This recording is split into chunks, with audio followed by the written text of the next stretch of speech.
screen starts glowing and the film starts rolling. You wanna be knowing what you might be in for. So give the show a listen and find out what you're missing. Put yourself in position for the easy good score.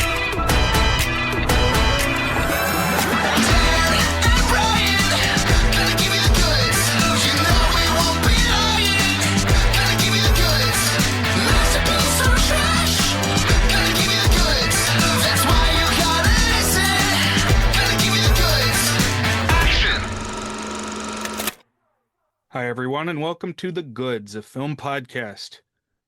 This is episode 221, and I'm Brian. Hey, Brian. Hi, Dan. How's it going? It's going all right. We are near the end of summer. So technically, I think summer goes until mid or late September, but I sent you a message. My mental approach to the seasons has always been groups of 3 months. So I think of summer months as June, July, and August, and then fall months being September, October, November.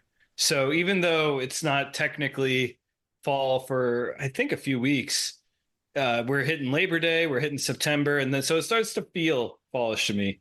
Right, it's cooling off a little, although, at least in our area, it tends to come in waves, the temperature. We get that meme that I've heard is shared in pretty much all parts of the country of we get fool's summer and false fall before it totally goes away. For sure. But yes, coming up not too far from that autumnal equinox, though we still got a few weeks. I agree that September feels like fall. I'm ready to call it fall when we get to September.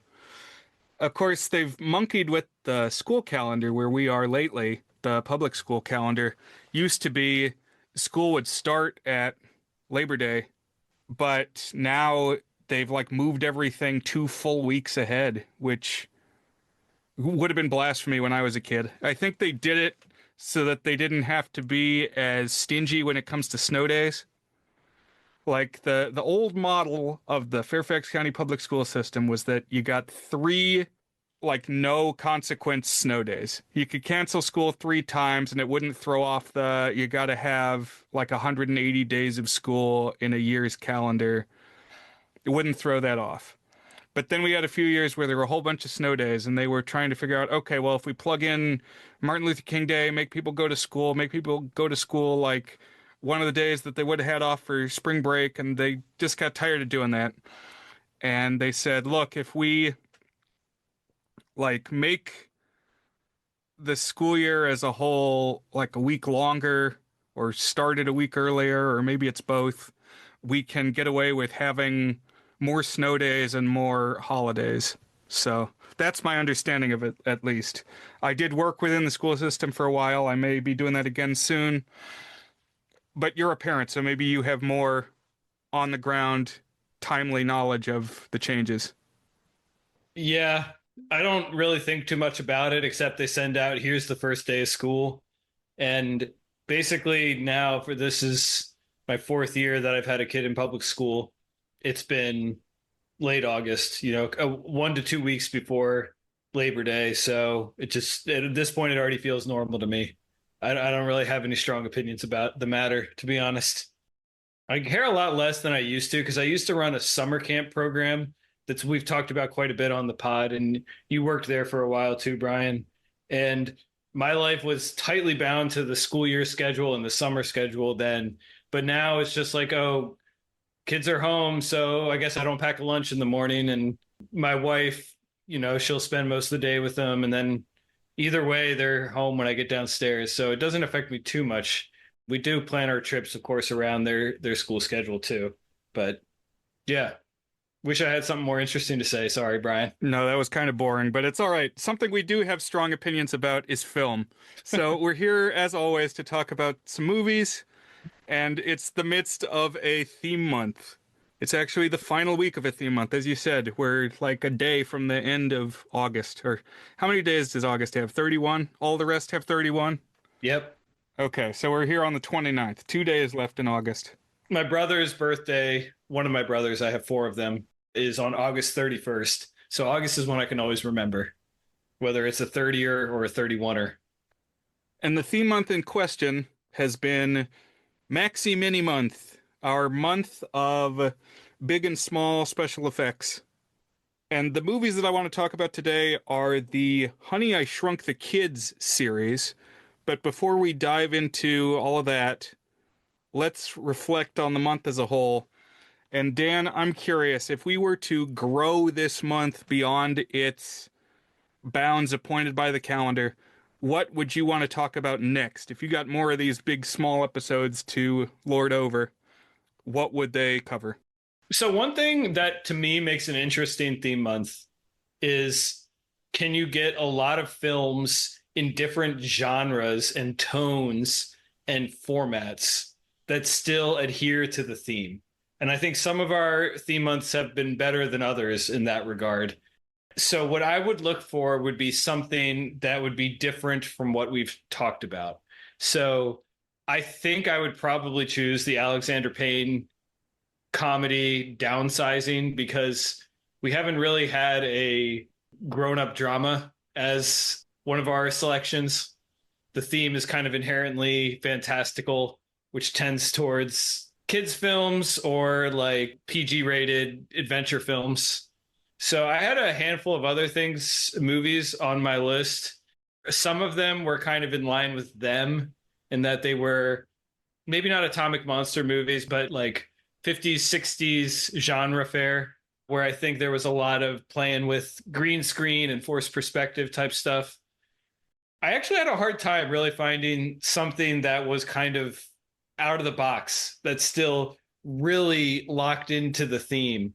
I had a couple of things where there was like one thing that was really big or really small, and that was kind of important.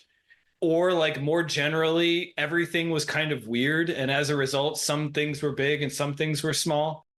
One that I think I stumbled upon just in like looking for a good example that I actually would have thought about picking, if not for the fact that we've already covered it on the podcast, is the stop motion Alice by Jan Spankmeyer, which I guess is not just stop motion. They has a live action Alice actress. But I remember that one kind of did some interesting stuff with, like little things are bigger to Alice now. And, just in general, Alice in Wonderland has a lot of growing big and growing small. So I think that would have been a fruitful path to go down. I had a couple of other weirder examples. Sometimes on these theme months, I haven't seen the movies, so I actually don't know how closely they fit the theme. So like there's this movie called Synecdoche, New York, which was directed by the guy, Charlie Kaufman, who wrote Eternal Sunshine of the Spotless Mind. I think it was the first movie he directed. And its premise is something like he builds a miniature version of New York City in a warehouse. But I didn't know if it was actually miniature or not, And so there's like a bunch that are kind of like that. There's the one from the 40s that I think is called A Matter of Life and Death, although in the US, I think it might have been released as Stairway to Heaven. And it's about a giant stairway that takes you to heaven. But I didn't know if that was like something that spanned the whole movie, or that would just have been an image at the start of the movie. So I would say I probably wouldn't want to pick any more like kids adventure films. I feel like we got a lot of those. We had Darby O'Gill, Cloudy, we had what we had today, and then even the ones we talked with Gavin are kind of like family oriented adventure films. So I would definitely try to not pick any more of those. But I don't know, Brian. You see, at one point you mentioned you had a pretty long list. So what do you think about what I said, and what would be on your list? So I'm not going to disagree with you.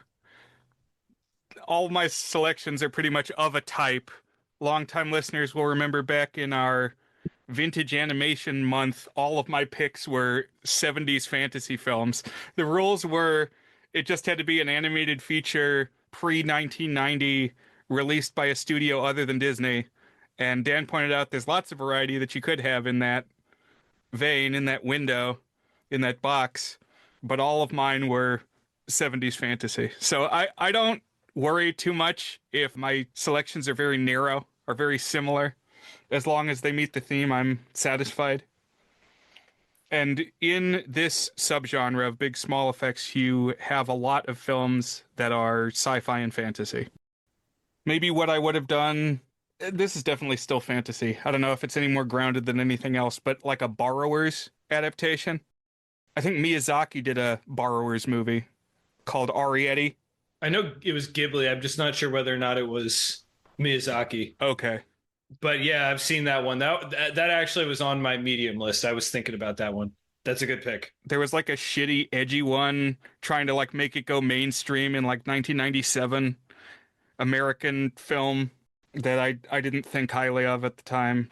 But what I grew up with was there was like a British TV movie of The Borrowers that starred Ian Holm, who played Bilbo in the Lord of the Rings movies when he was a little younger.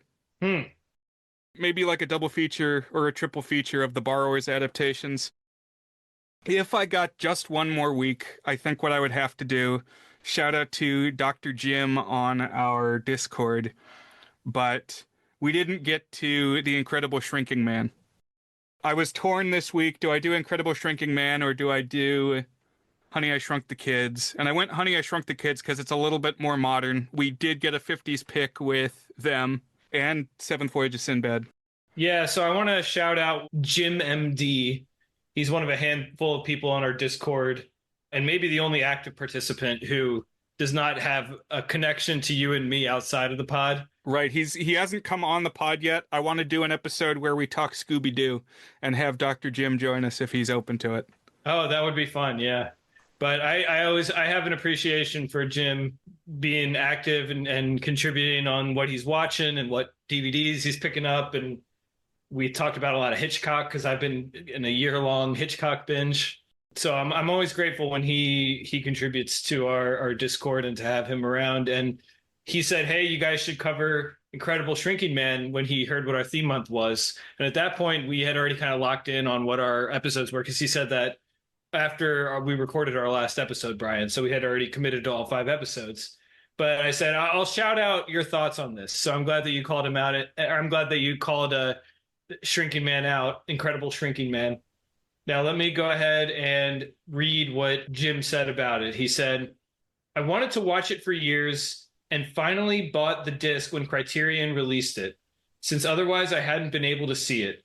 I've only watched it once, so I don't know it as well as these others, but I'd put it among my favorite sci-fi films from the 50s, along with Invasion of the Body Snatchers, The Thing from Another World, Them, and The Day the Earth Stood Still. The direction is taut, and the plot takes some unexpected turns. I think the innovative special effects hold up well. It has a good bit of action and suspense, plus some genuinely scary moments. It also has a philosophical bent that sneaks up on you, but is rather profound. I definitely recommend it.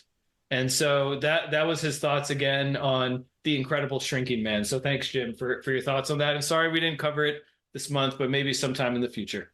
Right.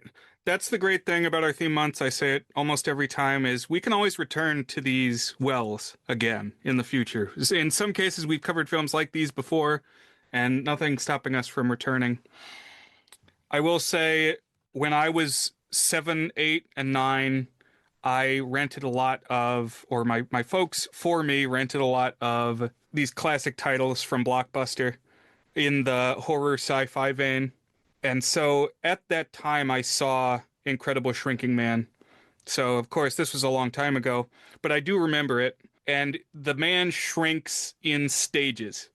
And so he keeps getting smaller, but it's gradual. And so we see things at a variety of scales. So I remember at one point, he's like the size that he's 3.5, 4 feet tall, and they may have done some effects where they had a dwarf actor shown from different angles, and he's like half the height of the other adults. But then he gets smaller than that, and he's the size where he has to contend with a cat similar to Darby O'Gill, where he's like a foot high, and a cat is a danger. And then he gets to the height where he's like 3 inches tall, and there's a tarantula that he has to avoid. And he just keeps shrinking until eventually he has no human contact anymore.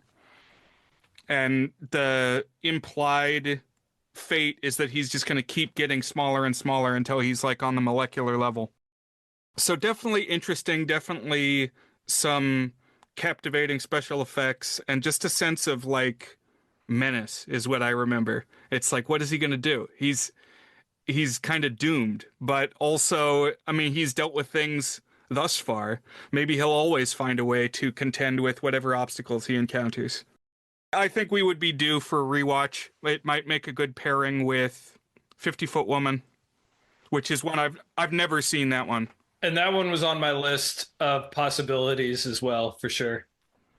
I have a couple others that I wanted to shout out that were on my medium list.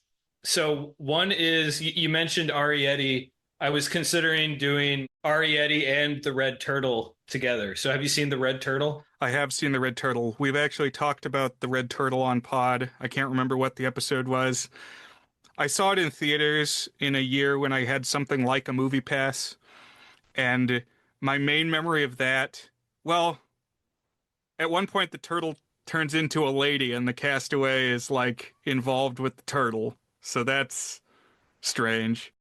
But I just remember there's a scene where he swims through an underwater tunnel, and that scared the shit out of me. I would not want to swim through a submerged cave.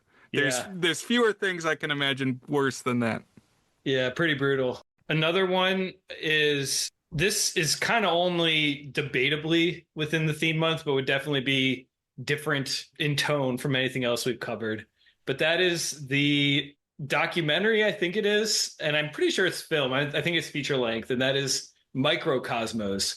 Isn't that like they do really zoomed in photography on small like animals and stuff? So they're not actually big like relative to the things surrounding them, but like to our eyes, they are bigger and more detailed than they typically are. That sounds awesome. I am not familiar with that. But on the topic of documentaries, one that I think could be good that we could swing as a pick for this month is Marwen Cole and Welcome to Marwen, where it's a guy working with dolls. So they're not specifically like alive, although in the Zemeckis film, you kind of see the fantasy that they are. I think that could be interesting. Last one that I'll shout out, and I did have like a medium-sized list, but I felt like they were redundant from things we'd already picked. This one is certainly in the same spirit as what we're going to talk about today, I believe. But this is a movie, I'm sure everybody has this experience. I saw this movie when I was a kid, and there's like 3 images from it in my head that I just can't shake. Like they stuck with me. But I've never revisited the movie, and I have no idea what the movie's actually like. I can, if you say the name of this movie, I think of a few specific things. I also read the book version of it, and that is Indian in the Cupboard. Indian in the Cupboard was going to be the next one I was going to say. Oh, really? Yeah. Because I read that book, and I definitely saw that movie like on TV once, and it stuck with me. And I would be like, what? I would be very curious to watch it and be like, oh, that's the thing that I remember right there, that it's been in my brain for 30 years now. Right. That's the one where the kid has action figures that come to life when he stores them in the cabinet. The cupboard, if you will. One more that I wanted to say is there was a filmmaker, a director named Burt I. Gordon. As is often the case, this is a guy I learned about from internet reviewer James Rolfe. But Burt I. Gordon, his initials spell big, and he often made films with big small effects. I was specifically planning The Amazing Colossal Man and War of the Colossal Beast on my medium list. And looking at War of the Colossal Beast, which was the second film, it came out as a double feature with Attack of the Puppet People. So you got a big effects film and a small effects film as a double feature. So they knew what they were about. Yeah. So we could keep it going, although as Dan said, they would probably just be more of the same genre-wise. So it will be good to broaden our perspective again when the month is over, but I'm glad that we've had the chance to do what we've done, talk about the films that we've covered. And with that in mind, let's talk Honey, I Shrunk the Kids from 1989. So Dan, what was your background with this film and the sequels that it spawned? So I've definitely seen this film all the way through before. Parts of it I really remembered, and parts of it I only remembered a little bit. I don't know. I had seen it before, but it had been a long time, and it wasn't exactly what I expected. It's got some interesting and ambitious tone and production to it. When do you think you saw it last? Oh man, like around the age of 10, probably. So that would have been, I was born in 88, so that would have been about 1998, so several years after it came out. What about you, Brian? I had this one and maybe the second film on VHS, like homemade VHS, so we probably duped a Blockbuster tape like No Mobile. And I remember watching at least the first one a lot. I didn't like the second one, and I'm going to go into why I didn't, but I liked Honey, I Shrunk the Kids quite a bit, and I watched it a lot. And then there was a long time that I didn't watch it. And then in 2019, when Disney Plus launched, they had a documentary series that was like Behind the Prop or something, which was just an advertisement essentially for movies that were on Disney Plus, but they would like go into a Disney warehouse and look at props that were left over from a movie and talk to some of the people involved in the movie and be like, "Hey, remember this movie? You could watch it on Disney Plus." And there was like a Mary Poppins episode and a few different things, a Tron episode, but there was a Honey, I Shrunk the Kids episode, and I watched that, and I was like, huh, I remember this. And then I went and watched Honey, I Shrunk the Kids and kind of had a renewed appreciation for it. So that was the last time, but then got to this week and did the marathon of the trilogy, as well as some additional ephemera tied to the franchise. But definitely the first one is the one that I know, the one that I have the fondest feelings for. I actually didn't know until we talked to Teddy and Matt that Honey, I Shrunk the Kids was the brainchild of filmmakers Stuart Gordon and Brian Usna, who had a background in horror filmmaking, especially adaptations of H.P. Lovecraft. They made Reanimator and then From Beyond. Have you ever seen Reanimator? No, I haven't. Isn't that some famous director? Let's see. Oh, so it's actually directed by Stuart Gordon. So that's the guy you were talking about. For some reason, I thought he was just a producer on it. So what I'm the one I'm thinking of, like, didn't Peter Jackson do something in this kind of gnarly horror production, horror heavy vein from around this time? Oh, yeah. So I think the one you may be thinking of is Brain Dead, which was released in some territories as Dead Alive. That was the Yeah. Peter Jackson zombie film. That's really gross. But definitely he was steeped in the horror tradition to start with. Okay. But Reanimator has some great 80s practical effects. Goopy, gory. It's a fun one. We may have to talk Reanimator sometime. But I did not know until we heard from Teddy, because as much as Teddy knows Disney history, he also knows horror history. So I was intrigued. And Honey, I Shrunk the Kids was the directorial debut from Joe Johnston, whose background was as a visual effects artist and production designer. He worked with Industrial Light and Magic. He's featured in that Industrial Light and Magic documentary I've previously mentioned, and actually he directed the second season batch of episodes that talked about the Star Wars prequels. Okay. But actually his run of films I found pretty interesting. So this was his first, Honey, I Shrunk the Kids, and then his subsequent films were The Rocketeer, The Page Master, Jumanji, October Sky, and then Jurassic Park 3. So, maybe not the darling of the critic set, but all super well-known films. Movies I think you've probably heard of if you're a 90s kid at least. He was just, I guess, well positioned to do this. I didn't leave out any films. Those are the films that he made.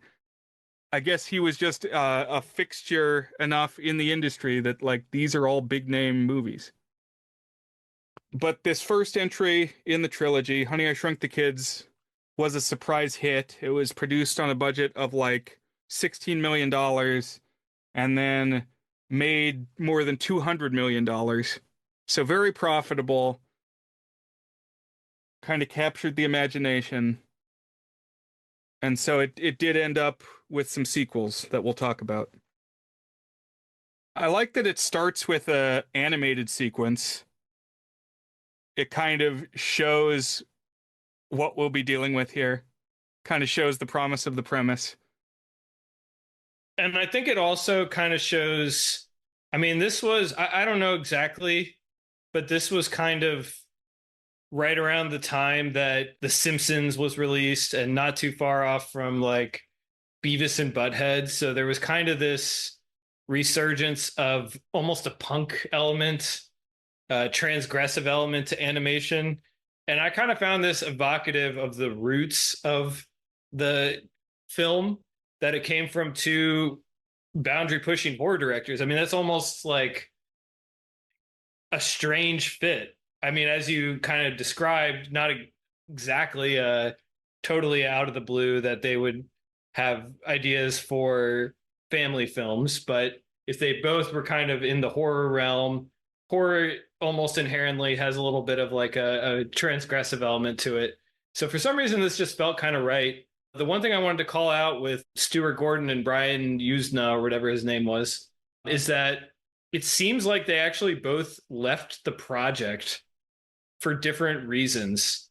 But in both cases, it didn't seem to be because of creative differences that you might expect. Although, who knows, maybe that was a factor.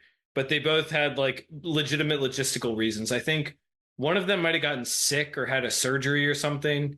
And then the other one had like a scheduling conflict or something like that.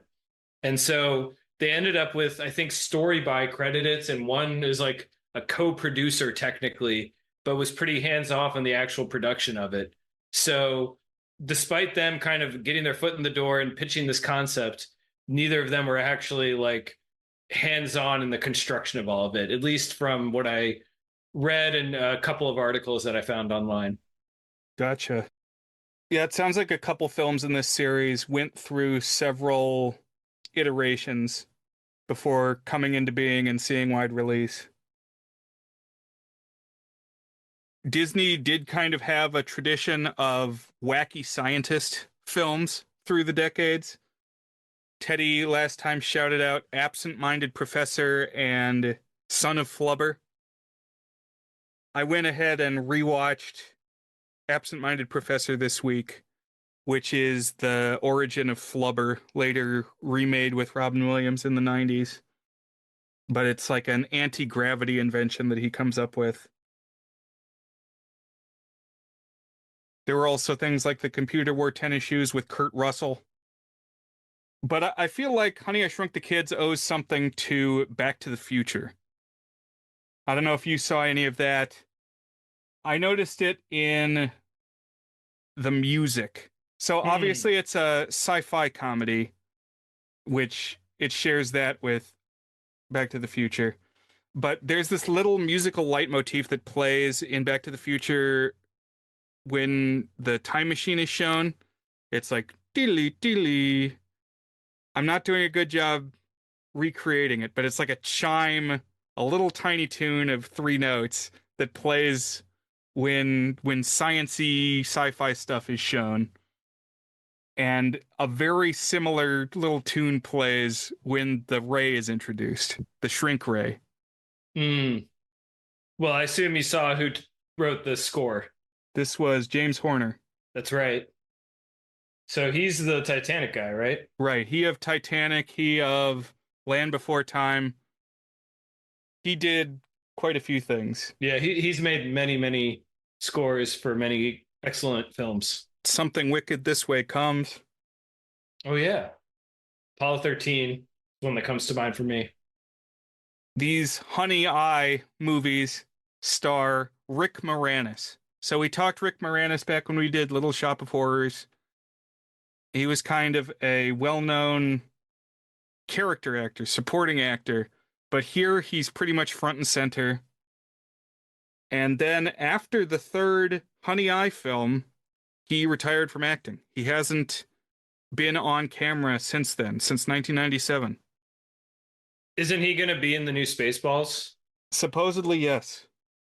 I think he did do some voice acting after the Honey Eye films, but according to one of the articles I read on the production history, they actually envisioned the film with John Candy in the lead, and he was either not up for it or was doing something else. And he said, I think this just sounds like Rick Moranis would be the guy who should star in this. And I think they nailed it. It's like it just really feels right. He's got this sort of dweeby element and like a dad who could barely hold it together. I know it's sometimes these iconic roles, it's just insane to try and imagine like what would it have been like if that person starred in it, like Will Smith in The Matrix, for example. And then it's like, yeah, I can't imagine this with John Candy in the lead instead of Rick Moranis. No. John Candy did make a cameo, though, in Little Shop of Horrors as well. He was the radio host. And I agree. Rick Moranis, tailor-made for this part. The part tailor-made for him. This character is named Wayne Zelinsky, which is one of my favorite character names of all time. I think you hear the name Wayne Zelinsky and you would picture who this guy is. So he is a mad inventor type. And I like in this first film that he's scrappy. He's got this garage enterprise like Bill Gates and Steve Wozniak. He's tinkering. Now that you're saying Back to the Future, I absolutely see it because he's got a lot of the Doc Brown kind of like gizmoified life, or also Wallace and Gromit, how he's got a machine for everything. It seems like we at least see a couple things where he's like done something kooky with his everyday life because he's a mad scientist like Doc Brown. And where things stand when the film opens is that he is tinkering with a shrinking ray project up in his attic. It's like this homemade laser thing. A lot of wires and keyboards and screens tied to this big gun, essentially. And he's kind of grown distant from his family. So his wife is a realtor, I guess, sells houses. And to me, at least, it read that she was the real breadwinner. She's the one bringing in reliable income. Right, he's off in Cuckoo Land. Yeah. I think there is a scene where he talks with some kind of colleague who's also a scientist. So I think he may be employed in some capacity, but yeah, he's painted as the inventor who's trying to get a project to really take off. He's going to make something that's going to change the world. Yeah, one thing they talk about, and this is kind of like an undercurrent theme, it's not really a main theme, but they talk about, he's like, well, I guess I can stop working on my invention and go back to being full-time at the lab. So I think you're right. I think he either formerly worked somewhere or it is there and is on hiatus or something like that. But I think this idea of being like a self-made man, being part of the dream, is definitely current here. We also get introduced to the kids of the title. So they've got two teenage children, Amy, who's a little older, and Nick, who's a little younger. And the pieces of information we get about them pre-inciting incident are Amy's like a popular kid. She's hoping that a specific boy is going to ask her to an upcoming dance at the school. And then Nick is like his dad. He's into mad science. But like anytime he'll approach his dad with some input about the science projects, his dad like blows him off. He's so lost in his own world that he's ignoring his son. And one thing I liked is that the son had invented a remote controlled lawnmower, and he was pulling a Tom Sawyer trick where one of his friends was like, "Oh, what's this cool thing you have? It's a remote control lawnmower. You know what? If you want, you can use it. You can be the one to mow the backyard." And I was like, that doesn't really jibe as something that a geek would be socially aware enough to pull off. But I thought that was a funny scheme idea. Yeah, I like that too. There's some good setup and payoff in this movie. The next door neighbors are also introduced, which is a couple, the Thompsons, who also have two teenage children, both boys. The older Russ. So the father is Russell, the son is also Russell. So Russell Jr., I guess there's a couple references to him as Little Russ. And then the younger boy is named Ron. And there's sort of a theme of manliness at play with the Thompsons versus the Zelinskys. So teen Russ, little Russ, doesn't measure up to his father's masculine ideal. The dad is like into fishing. The thing that the Thompson family is about to do is go off in an RV for a fishing trip. And what else do we hear? That Russ Jr. like didn't make the cut for the football team or something. Yeah, so I have a lot of thoughts on this overall family dynamic. So this movie came out in 1989. If you say that let's say all the parents are 35 years old here, they might be closer to 40, given how old the teenagers are. That honestly probably early 40s makes sense. If they were 40, let's say, then they'd be kind of tail end baby boomers. Even if they were 35, they'd be kind of right on the line between boomers and Gen X. So one thing that I've read a little bit about now that I'm a parent is, Brian, this may surprise you. Did you know that parents work more now than they ever have before? They spend more time working than any previous generation. I would believe it. But parents also spend more time with their kids than any other previous generation. And that one is a much bigger comparison. It's like 3 times more than like 30 or 40 years ago, time with their kids just on a day-to-day basis. So what does that mean? I mean, that basically means that like when kids are playing now, they're doing it supervised by their parents rather than going out and just roaming around or going to a friend's house and, oh, just try to be back by dinner type thing with their parents. Now, when I was about, 10 or whatever, 10, 12 years old, I kind of had a little bit of both of that. Like, I wouldn't just like, oh, I'm going to leave for the day and then I'll be back by dinner. But I would have like long stretches where I would just go to a friend's house for a while and then make sure you walk home by dinner. Like during the summer in particular, I would do stuff like that. But that kind of play is less and less common. And I was just kind of flabbergasted by the relationship between the parents and the kids here. It's like, I mean, granted, they're like tweens and teens, so they're a little bit more independent, but it was almost like they were roommates rather than parents and kids. It felt like they barely knew each other. And I don't know, I was just struck by this, it was almost like an antagonistic relationship. And it bugged me because it was like, it didn't feel like they were close. It didn't feel like they understood each other, tried to understand each other or care about each other. And to the movie's credit, it does kind of like investigate that as the film goes along and it gets towards the end. It's like, honestly, that's almost like what the film is a metaphor for. It's like, we'll talk about what actually happens, but hey, the kids are around, but they're practically invisible to us, And still, it felt like from a just a totally different world, the way that the kids and the parents were relating to each other and talking to each other. This wasn't helped by the fact that I just found in general the kids were immensely uninteresting in this film. I didn't enjoy them at all, but that was kind of a side effect maybe, or contributing to the sense that I didn't understand these kids and these parents at all. But that was a major takeaway of the film for me. It's like, yeah, I guess the relationship that kids and parents had 30 years ago, almost 30 years ago now. Wait, no, hold on. It's more than 30 years ago, right? Because It's 35 years ago. Was totally different. This film is older than I am, so yes. They need to find common ground for sure. Bridge the generation gap. I'm interested to hear what your final ratings are because this is easily my favorite of the three. I'm going to give this one a pretty good rating.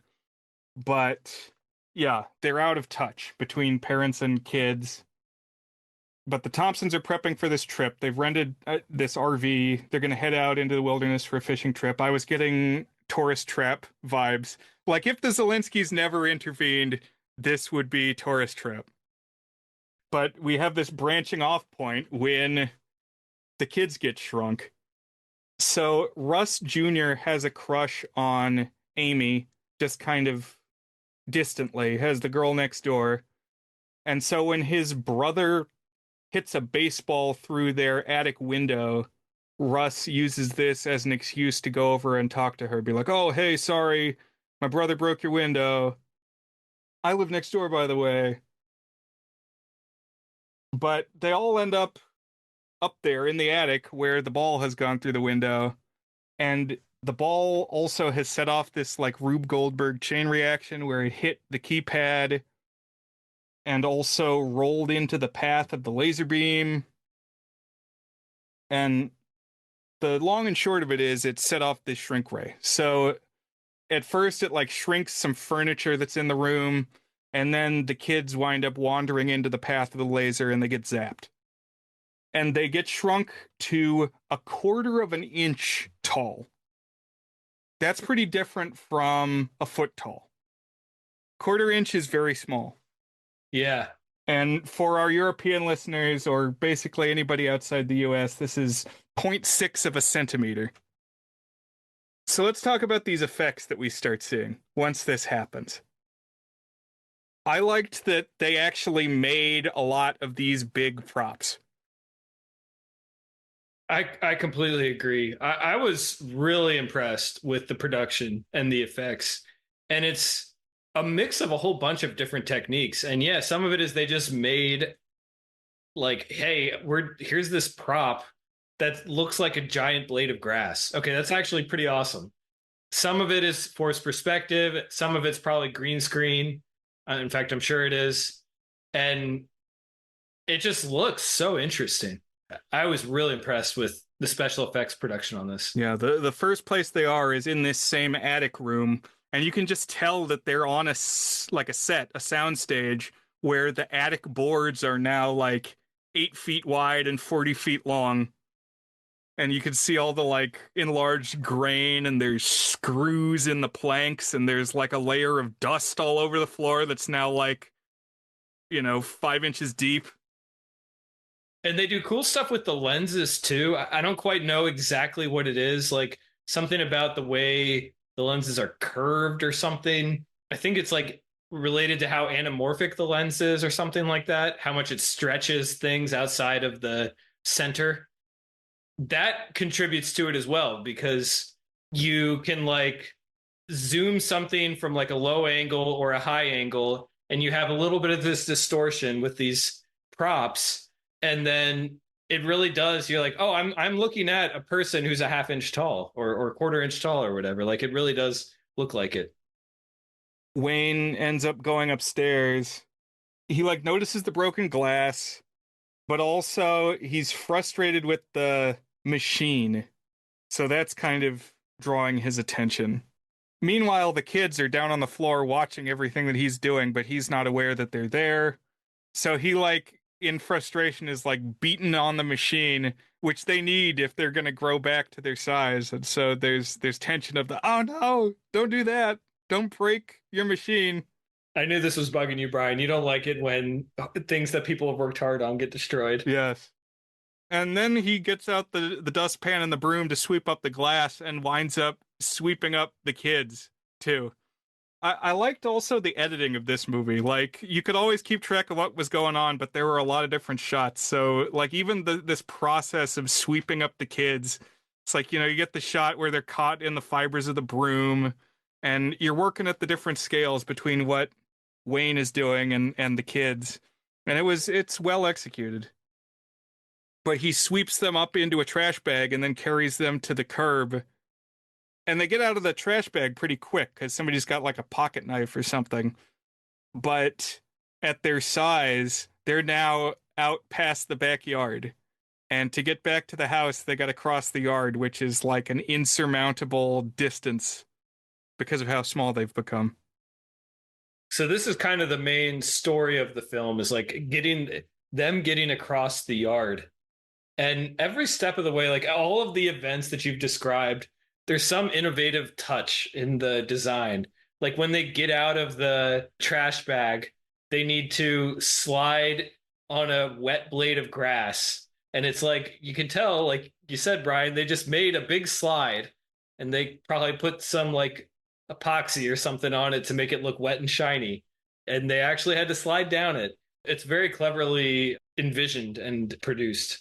Right. I remember at Disney Hollywood Studios, which used to be called Disney MGM Studios, they had just a playground for kids that was Honey, I Shrunk the Kids themed, and it had an area of this yard set, basically, where you got the 30-foot grass and things you can slide on and crawl through. So it's inspirational. And then Universal did the same thing, but theirs was an American Tail playground where you're like on Fievel scale, you know. I think they actually did a lot of theme park stuff related to this, and that doesn't surprise me. Like this would be great for like a one-off 4D adventure type thing or like simulator ride where the seats move. It's just perfect for that kind of attraction. And that's exactly right. So at Epcot, they had a 4D film that would play called Honey, I Shrunk the Audience. And that was around until like maybe 2010. So that stuck around a while. I remember it was there the first time I went to Disney World in 2004. But now they got to cross this yard, and that is really what makes up the bulk of the film. Nick calculates that at their size, it's the equivalent of 3 miles to cross the backyard. There's a line from Wayne that seems more casual, admittedly. He says, at their size, that's like 10 miles. But I was curious. I didn't actually do the math. I'm just going to trust that the son did it right, and it's about 3 miles. But think about it. To walk 3 miles only takes like an hour. It doesn't take as long as it seems to in this film, but I guess, you know, it's a wilderness. It's a challenging hike. Right. I was thinking about that too. Yeah, because I mean, 3 miles per hour is pretty close to your normal brisk walking speed. So if it was actually 3 miles, you could get there by sunset, you know. But they do face a lot of interruptions, you know. I was impressed how quickly Wayne did the detective work to figure out what had happened. He makes a leap of logic. His breakthrough is it's the couch, right? He's like this couch he has in the room. I think he calls it his thinking couch. And the instant it's small is he's like, oh, the kids are gone. They've shrunk themselves. That's exactly what happened. Because that's another part of the setup is like it takes them several hours to even process that the kids are missing because they're probably at the mall or something like that, you know. That was another thing that felt kind of strange to me. But you're right. It's then that Wayne makes the breakthrough. He's like, oh, we got to figure it out. Yeah. And he immediately starts processing, like, what are the dangers, too? Right. So he retraces his steps. He remembers that he did the sweeping. And so he very quickly deduces that, oh, they're in the yard. And then he's searching the yard, and he's got, like, a magnifying glass helmet. This is what I was really getting a kick out of when I rewatched this film in 2019, is his process of searching the yard, because he also doesn't want to step on them. So he builds this system where he can, like, it's levers and pulleys so that he can be kind of suspended and check the yard, you know, square foot by square foot in this, like, suspended gurney that he's got. I thought this was kind of goofy. I don't know what else he would do, though, because I understand you don't want to step on it, but it's pretty funny physical comedy, though, because he's, like, prone and, like, making a scrunchy face looking down at the yard. It is kind of funny. Meanwhile, the kids are doing their hike across the yard, and they encounter a variety of obstacles, various things. There's bees. They wind up riding on a bee. There's a yard sprinkler system. I was actually wondering how they made the drops of water be really big. These are like beach ball sized drops of water, and they must have put something in the water, like glycerin or something, to make this work. Because the drops are falling down big, and it just water doesn't work that way. So I wonder what the trick was. This would have been such a cool movie to work on. And little Russ, the older Thompson son, kind of comes into his own as a hero. He first saves the younger Zelensky brother. They do like this bee rodeo where they're both riding on the bee, and Russ has to like tame the bee, corral the bee, and get them both down. This sequence of the bee flying along, they must have done green screen in some capacity, but it was cool because they had to actually do this with the camera. Like, have the camera go along this route that the bee was flying, and then have the model of the bee, and then shoot what the people were doing. So there were a bunch of layers to this. He also rescues the sister, Amy, when she half drowns in like a rivulet of water. Just a little, like not even quite a puddle, but like the rain fills in this little divot in the ground that she falls into, and then he's got to get her out and do the whole mouth to mouth Wendy Peppercorn thing. You know, he already had feelings for her, but now they're growing closer since he's saved her life. They've had this intimate moment. And then they meet an ant. I was a huge fan of this ant because it's just full-on Ray Harryhausen effects in 1989. Great ant. Yeah, I was like, oh, it's them. It's the them ant, except as we'll see, they managed to like befriend it by giving it sugar, which kind of is a point in them too, is that they go after sugar.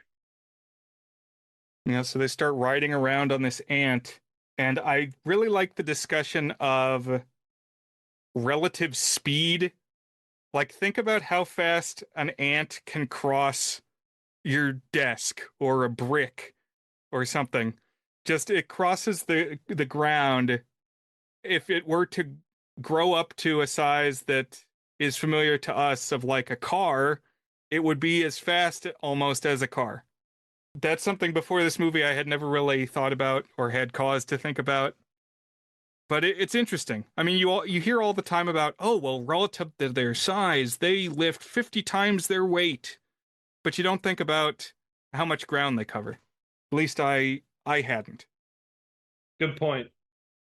They break for the night, so the parents are uneasy about, well, where are our kids?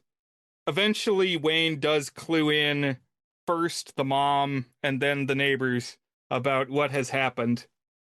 But they all are stopping for this uneasy night. And the kids have a camping scene where they've got like a campfire, a torch that's from a cigar ash, and they camp inside a Lego. So I like this, and they find sustenance. There's like a discarded Oreo in the yard, so there's this huge like 20-foot across Oreo. And, you know, there's this romantic beat of, oh, will Russ and Amy sleep in the same segment of Lego? A little bit edgy. It's like a bunk bed, basically. At some point, they start kissing, and I was like, I wasn't ready for that. I didn't really feel like they had actually grown close together. They hadn't earned that yet. So you mentioned the cigar or the cigarette butt. And it's kind of interesting. This is like right around the phase that smoking was really the push to get people to stop smoking was beginning. And there's sort of a beat of the dad said he's given up smoking, but we kind of still know that he does it when mom's not looking type of thing. This had me thinking of like a way that this was maybe not dated, but like you could tell it was made in an older time. And this is a slight tangent, but I recently got this book. I got it from one of those little free libraries that you see if you just go to a park or something like that, where people put books. And I grabbed one because we were going to be sitting at the pool and I just wanted something to read. And the one I grabbed was called Whittling, like carving a stick. And what I didn't know when I grabbed it is that it was printed in the 70s. And even just 50 years ago, like some of the assumptions, and in a book about whittling, which is not like a lifestyle book, you know, there was a lot of baked in like assumptions. It made some references to like what your mom might have or what your dad might have. And the one that got me was there are things that you surely have around your house that you can use, such as a cigar box or a box for dates. And I was like, I guess it means dates like the food. And I guess dates got delivered in a box. But like, I don't even know what that sentence means. A box for dates? Like, what is that even? I don't know. And a cigar box. I've never had a cigar box in my house. I mean, I know some people still smoke cigars to celebrate stuff, but that is not something that I would assume would be in someone's house anymore. Yeah, on Disney Plus, you get the warning for contains tobacco depictions. There's a battle where a scorpion comes out and confronts the ant, and the ant dies heroically defending the children. This was cool. This was very Harryhausen-y. Also, it had me wondering where they live. I guess in the second one, it's a little more specific that they've moved to, what, Nevada in the second one. So maybe they're in California in this one. That's where Hollywood movies get made, is California. So I would believe that. It's just kind of a generic suburbia. But if there's scorpions, that places you in a certain part of the US. Like, scorpions don't live where Dan and I live. No. Also, this scorpion seems really small. It's like the size, it's a little bit bigger than an ant. But when I think of a scorpion, I think of it being something several inches long. It felt like they were a little inconsistent on the relative size of stuff. Yeah, I agree. I mean, there are a variety of sizes of scorpion, but you're right. I would think of them as being bigger than the ant. I was wondering about the Lego. It's like, a Lego's pretty small. So I Yeah, wondered if they would actually be that small. right. The ant becoming a friend and then sadly dying, and the kind of snarky younger kid being compassionate towards it. This was a beat that as soon as it happened, I was like, I remember that one. That one from a kid, when I watched this movie when I was a kid, got plunged into the memory holes for some reason. Like that, I guess I liked the idea that you could have like a wild animal friend, you know? But in the morning, the friend who said he was going to come and cut the lawn, he comes back and he revs up this RC lawnmower. And this is kind of the climax where will they get sucked into the lawnmower, and it comes really close, but the parents rush out and stop the friend with the model lawnmower, the remote control lawnmower. And I laughed each time that one of these groups that earlier in the movie they said, "Oh, remember, so and so is coming to the house," and that person who doesn't know what's going on will show up, and crazy Rick Moranis will be like, "No, stop! Get off the lawn!" That always made me laugh. This movie is almost more of like a conceptual playground. A bunch of what ifs. If you were small, what are some interesting things that could happen? You know? That's right. I'm very curious to hear your rating at the end of this. They hitch a ride on the dog, which saves them some mileage. Basically, after the lawnmower thing, they're done with the lawn, and they get into the house very quickly. And the end of the shrinking business is they wind up on the table, and the dad still doesn't notice them. Like, the dog has helped them get inside, and okay, a dog has superior smell, superior hearing. It makes sense to me that the dog would be more aware that the kids are there, even if they're really small. But the son winds up falling into the dad's bowl of Cheerios on the table. And I definitely remember this like figuring into the trailer, or I think it did. I don't know. I have a memory that that's a thing that happened, which I'm not sure where I would have seen the trailer for this one because it came out before I was born.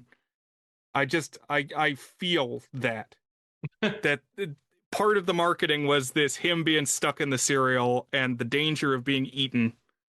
And like, oh, he's going into the mouth. The spoon's going into the mouth. But the dog like bites Wayne's ankle, and then he notices, oh, the kids are there in the food and on the table. Actually, now that you might bring up the trailer, I feel like this is a movie that's just perfectly designed for trailers because you can take almost any one of these scenarios and just like clip 10, 15 seconds of it, that could be fodder for a trailer. I feel that way too. But now that they have found the kids, they just have to resize them. So they're going to put them back in front of the beam. There's briefly a conflict that every time that Wayne has run the machine, it's destroyed the thing that it's pointed at, like exploded it. But what they figure out is that, oh, because the time that the kids were in front of the zapper, the baseball like interrupted the laser beam. And I guess the key is that it needs to be diffuse or something. It was confusing to me because it seemed like the beam didn't actually go through the ball. And if it didn't go through the ball, how is it getting to what it's shrinking? I don't know. In the sequel, they more clearly used like a lens that it's passing through. Yeah, that's a good point. I guess it's like somehow disrupting the beam. Like the idea is that the laser that shrinks is so powerful it makes the machine kind of overpower and explode. But if you manage to like interrupt it for a little bit, it avoids that, and somehow getting jostled by the baseball managed to achieve that. Right. So the son points out, "Oh, Dad, you got to use the baseball," and that gives credence to the son's scientific abilities. And Wayne is like, "Wow, I didn't know you had this in you. I should listen to you more." And so they bring the kids back to size. There's bonding between the parents and the kids in a brief moment of, I guess, increased respect that they've gone through this ordeal. And then there's a jump forward a few months to the two families celebrating Thanksgiving together. They didn't really get along before, but they've been forged in fire of this experience, and now they like each other. And the Thanksgiving meal is giant food. So they're clearly making use of this ray that they've got now. So I wanted to talk, Dan, if this invention was part of the world, now we have this power to shrink and grow things using the Zelinsky beam. How do you think the world would change? What would this thing get used for? So I feel like we actually talked a little bit about this earlier in the month. Like if we had the ability to make something bigger or smaller, and you had a fun idea, and I was trying to wrestle through like, could you use it to like solve world hunger? So your fun idea was let's make elephants small and be pets. That's a good one. Mine was, could you like grow food to big size so that you could solve world hunger? If you could just distribute the food, the quantity of the food would no longer be a problem. And this conclusion kind of, I don't think I had this on the mind either consciously or subconsciously when I was talking through that, but this definitely points you towards that. It's like, well, okay, you can make food. You can feed a whole room. You can feed a whole soup kitchen with one rotisserie chicken that you grow to jumbo size, and it would be tasty, but assuming like the flavor expanded in equal proportion to the chicken. I don't know. I do feel like there would be a lot of humanitarian purpose, and I feel like that gets vaguely alluded to in all three movies. Like, hey, this could solve a serious problem in the world, but of course, we mostly just see it causing havoc. But I don't know. Did you have something specific in mind? Yeah, I was thinking that you could shrink like microchips even smaller and just fit, even more computing power on a chip. I just feel like there's all kinds of things that you could use this for. Another film that we didn't shout out yet is Fantastic Voyage, which is the one where the people go inside the bloodstream like Magic School Bus to like address a medical issue. So, I mean, yeah, think about that. You could shrink cancer. You could do a lot of things. Shrinking and growing things like this, Ant-Man style, could get a lot done and would probably radically change the world if it became commonly used. You could shrink doctors so that they could spelunk in people's arteries and like carve out the fatty buildup that causes heart disease or the cancer, like you said. Right. I hadn't even thought of that. I like that. And we did get some exploration of this, if limited, in the follow-up film. So, Dan, are you ready to talk briefly about the sequels? Sure. All right. So in 1992, they made a second film called Honey, I Blew Up the Kid, which, I don't know, that title doesn't have the same ring to me, for one. So one of the things that I read about on the production is like they changed the title for Honey, I Shrunk the Kids like 5 times. And I think they landed on the right title. I think it's a good title. I agree with you that it doesn't roll off the tongue, Honey, I Blew Up the Kid. I actually think Honey, I Blew Up the Baby was the working title. I think that's better than Honey, I Blew Up the Kid. Also, just blew up. Like, I feel like we don't use that quite so often to mean made big anymore. Like, now, if I blew something up, that means it exploded. That's what I think. Right. But I don't know. Yeah, it should be Honey, I Am Big Into the Baby. I embiggened the cromulent baby. I read that this started as an unrelated script, kind of like Saw 2. I'm sure there's other cases like this where somebody writes a similar movie and then a film is successful and the producers think we need a sequel to this. What do we have that's in this vein that we can kind of appropriate? And so they added the existing characters into this big baby script to make Honey, I Shrunk the Kids 2. Honey, I Blew Up the Kid. We talked, what was it? What was the movie? Space Jam. We talked junior novelizations that have a couple pages of pictures in the middle of the like 100+ page chapter book for kids. There were also, for a while, like storybook adaptations of movies. I've got one of these for the Super Mario Bros. Movie from 1993.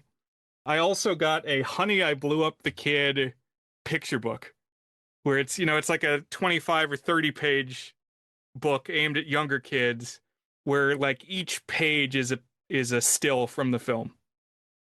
So I got to dig this thing out wherever it is and share some pictures for the Discord. That would be cool, yeah. And listeners, you can find the Discord at thegoodsfilmpodcast.com. We'd love to have you there. Brian, you mentioned the idea that this was actually an original story that got turned into a sequel. But one thing I learned reading about this is not one, but 2 lawsuits against Disney found damages against Disney or were settled with damages against Disney for basically someone had come to Disney with the idea of making a baby big and they hadn't been credited in the film. This was definitely an idea that was floating around regardless of Honey, I Shrunk the Kids and its big success and people saying, well, what are some other ways we could have size change and family be connected, People were clamoring for the giant baby movie.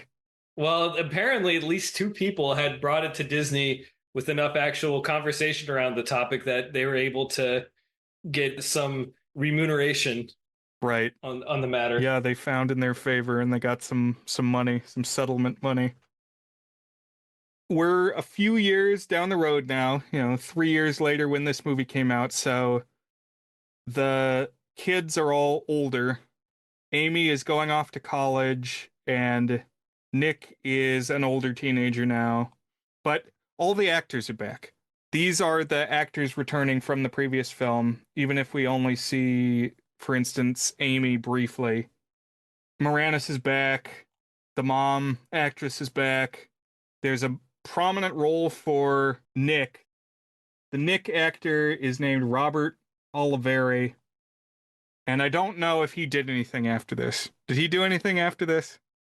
That's a good question. And I think the answer is not really, but I'm going to pull it up. So apparently, right around this time, he appeared in Edward Scissorhands, but he was not a grown-up actor. So I don't know what he did after this.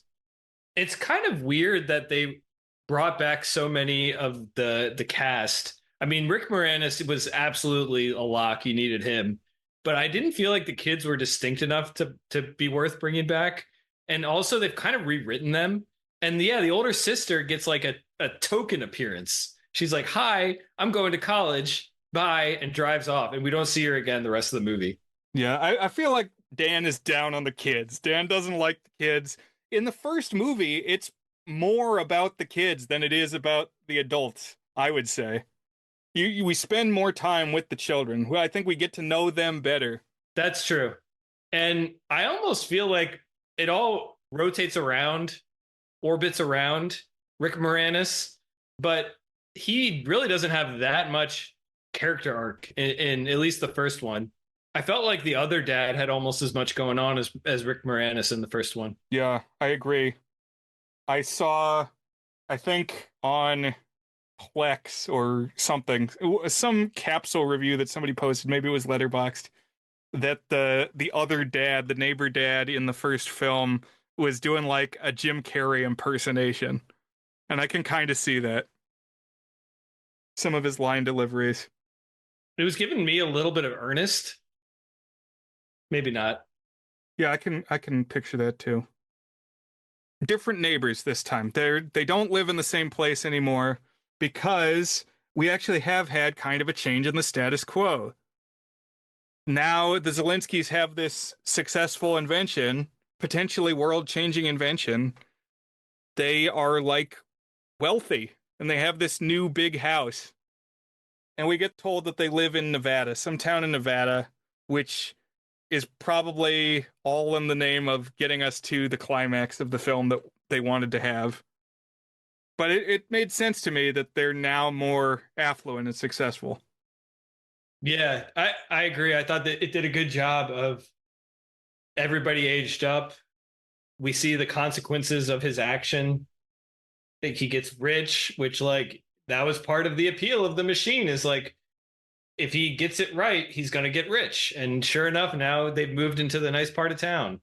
And that becomes the source of the conflict because in rich neighborhood, you have nosy neighbors who poke their head in the windows and hope nothing troublesome is going on inside Rick Moranis' house. Hope the baby isn't 7 feet tall. Wayne has started working at a laboratory, like some big going science concern. It's called Sterling Labs. But now he's like a helper on his project. Even though it's revolving around the use of his shrinking growing beam, he's only like a vice president or something. So it's like you sell your IP and then other people have got control of it. It's like George Lucas handing over Star Wars or something. Or maybe more pertinent would be like I think Tesla gave up his patents and then died penniless. It's like you run the risk, or the guys who made Superman, who for decades had to then fight to be even credited in the Superman comics. Siegel and Schuster, I think, were their names. Right.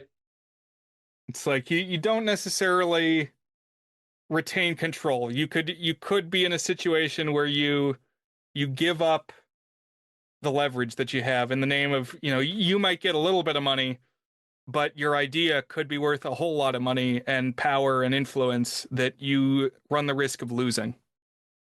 And so Wayne is in the good graces of the guy who runs this whole enterprise, but there are backbiters and people jockeying for position in this lab who are trying to push him out. The Zelinskys also have a third kid who is this youngest son. His name is Adam, and this is the toddler who's going to be the central embiggened figure. I guess he was played by twin actors like the Olsens on Full House. You can do more. You can get more hours of child labor if you have two identical actors. Did you read the Wikipedia overview of the production of this, Brian? I did, and it said that basically they couldn't tell the actors to do anything, and so they worked around whatever they chose to do. I do think that plays out in the film a little bit. But a couple interesting things. So one is they're like, oh, well, we should get like a kid who's a little bit older and so can follow directions. So we'll have more control. but for reasons that are totally unexplained, they met these 2-year-old twins, and one of the producers or the director or something offered them the job on the spot. Like, you're hired. And why, I don't know. It's not like the kid is extraordinarily cute or charismatic. And they said, and then when they started filming, yeah, they couldn't do it. There's like a reason that we didn't want to hire a 2-year-old. It's because between the ages of 2 and 3 and 4, you get a lot more maturity and ability to follow directions. And that was a problem when they were making this. I just thought all that was kind of fun. And then like between the two twins, they had like different personalities and different abilities to like follow what the script said, but also to kind of improvise and be funny on the camera. And so they were like constantly working around the different strengths and weaknesses. And yeah, part of the appeal of twins is because child labor laws say kids can only work X hours, but they also ran into problems because some days the kids wouldn't work unless the other kid was there. And so they would just throw a tantrum unless the other twin was there. So now you kind of lose the entire advantage of having twins, because if they're both on set, if the idea is like, well, you can only have each kid work 2 hours a day, but you get 4 hours if you have twins because it's 2 hours for each. Well, now it actually is only 2 hours because they have to be working at the same time. Yes, it sounds like a headache. Sounds this whole undertaking for this movie seems stressful. It did have a bigger budget. The budget for this one was like $32 million, so almost double what the previous one was. And you kind of see that in like the lab set is kind of big and impressive. And what starts things off is they're trying to grow things. That's the current project at the lab is, okay, we're going to make big things, which we have kind of already seen that they know how to do because we saw the big turkey at Thanksgiving. I guess they're encountering issues, and it seems to be the same deal where, oh, we shoot the beam at things and it destroys them. So we got to find some way to get around that problem. And there's like a eureka moment where Wayne sees a balloon being inflated. And he says, oh, we have to do it gradually. Not all at once. It has to be like in stages. He puts like a bottle of Coke in the machine, which like refracts the beam. I thought he was going to actually put a balloon in the machine. But anyway, it's kind of what they already realized in the previous movie. It was like you got to block the beam with something.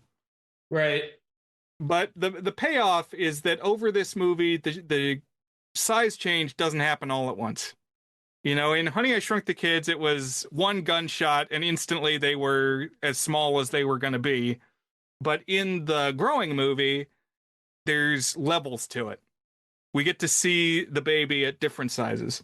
So Wayne and Nick and Adam sneak into the lab to tinker with the machine. They're already kind of on the outs with some of the scientists who don't want them there. But they're messing with the laser and they test it. The intention is on Adam's stuffed rabbit. But Adam gets out of the stroller and walks into the beam. And so he gets zapped. Unknowingly at first, because it's gradual. It is only gonna progress. It doesn't all happen simultaneously.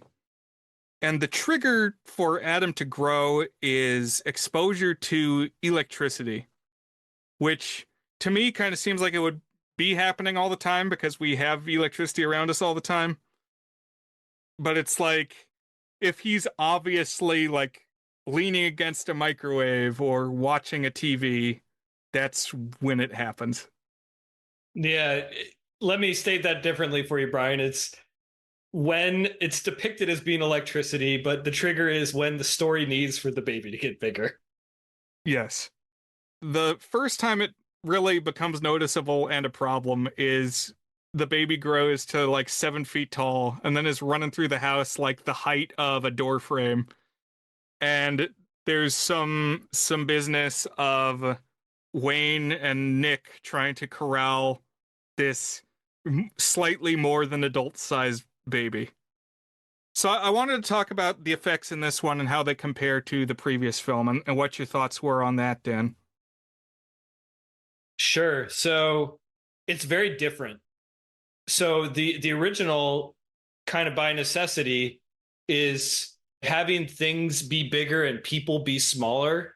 And in general, people in frame are the same size. So like all the kids are smaller if they're on frame together.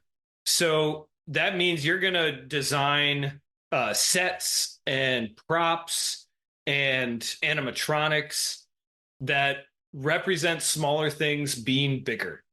And this is very, very cool, as we've said. I think it's a terrifically realized in Honey, I Shrunk the Kids. But the type of effects that you're getting are just very, very different. Like, honestly, it's not more of the same. You think a sequel, you think more of the same. But I think where the spiritual connection is, you have some of the kind of adventure genre stuff thrown in there. Like you have, okay, so you shouted out Harryhausen with the old prop stuff, and I thought that was spot on. It does kind of feel like almost a 50s sci-fi movie sometimes when you have these classic adventure and sci-fi scenarios. Right. Well, specifically the Harryhausen for me is they had the stop motion ant and scorpion. And scorpion, yeah. But even then, it's like I don't know, like it feels like you're in a jungle when you're down in the grass. So like that's kind of part of the irony, you know? It's like it's almost a slightly postmodern thing because you got, oh, it's the jungle. Actually, no, it's just grass down on the ground, you know? And it feels like it's pulling from adventure movies, even when it's not. Yeah, even though that it's set in the suburbs and it's just about like a sitcom family, you know? And here you're going to end up getting some effects too, but the ones that it pulls from are like a giant monster roaming around the city. And another distinction is that the baby is the only big one. So there's actually a lot of it. I don't even quite know how they did it. You mentioned this being like Back to the Future. And one thing that felt very Zemeckis to me is they work hard to have the big baby interact with props and in some cases even interact with the other characters. And I was scratching my head, like I think it's probably just like clever green screen editing. Maybe some of it's forced perspective, but I actually don't quite know how they did all of this. And so I don't think it's overall as visually pleasing because you don't have that same adventurous feeling. You do get a little bit of it in the third act, which we'll talk about, but I still actually was pretty impressed with the overall craftsmanship behind it. Yeah. I think the best, most how did they do that sequence is this part where he is like tall adult size running around the house because it was clear that they had to make a lot of stuff, like physically make quite a few things. Whereas later when he's bigger, it felt to me like they maybe didn't have to make quite as much. Like they could work with things that were already in being and just make the baby big. But I mean, definitely when he's full size, they still had to make like the car that he's messing with and his giant clothes that we see at different, closenesses. Well, and when he's like running in and out of the door and he's ducking down, and in the same shot, they have the parents running through the door. It's the same door. I don't quite know how they did that, how they edited that. Yeah, so this was my favorite. This was my favorite part when they're still inside the house. Also, the baby dances to the song "The Locomotion." That was the main thing that I remembered from back in the day because I think we also taped this one off of TV somehow, and I had seen it a few times, and I definitely remembered the baby, hopping up and down and making the whole house shake to "The Locomotion." I want to say that this movie has a major problem with its stakes because it's very easy to resolve this problem, it would seem. The major difficulty in Honey, I Shrunk the Kids is finding the children and them surviving, them just dealing with problems that aren't really an issue at the size that we are, but are big existential threats when you're a quarter of an inch tall. Bees and scorpions and drops of water are dangerous. But this baby is becoming enormous, and so it's impossible to lose him. You're never going to not know where the baby is. And we know that we have this beam that can make things small again. I think that's a good point. This didn't bother me specifically.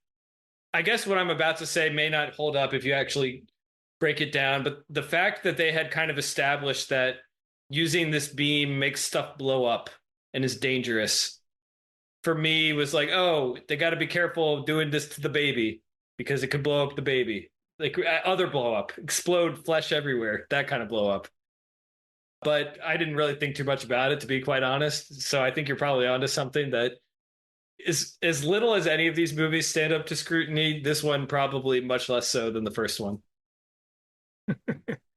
They do briefly say that, oh, he's got to stand still for an extended period of time for it to work because it's gradual. They emphasize, oh, it happens gradually. So he's got to stand still. And how do you make a toddler stand still? But he winds up getting out of the house and continuing to grow. There's a bit where he's like 20 feet tall and he disrupts a birthday party.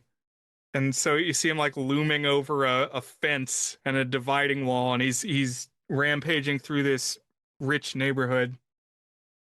And where he ends up going is to Las Vegas because he kind of feeds off of electricity. And so they say, oh, he's going to sap the neon lights. And so, yeah, it's like a kaiju movie. It's like, oh, big monsters always go to the city. And this is kind of a natural evolution for me because, like I said, part of the gist of these is it's like taking a suburban sitcom family and throwing them through this size changing thing into an adventure movie. And so, yeah, making the baby giant and he turns into Godzilla. Okay, that's like a fairly sound idea that's kind of in the same scheme. And they do get some fun out of it overall, I would say. I will say, so you had seen this one a lot, you said, Brian? Definitely not as much as the first movie, but I had watched this a couple times. So I don't think I'd ever seen this one before this week. I kind of started watching with very little expectations.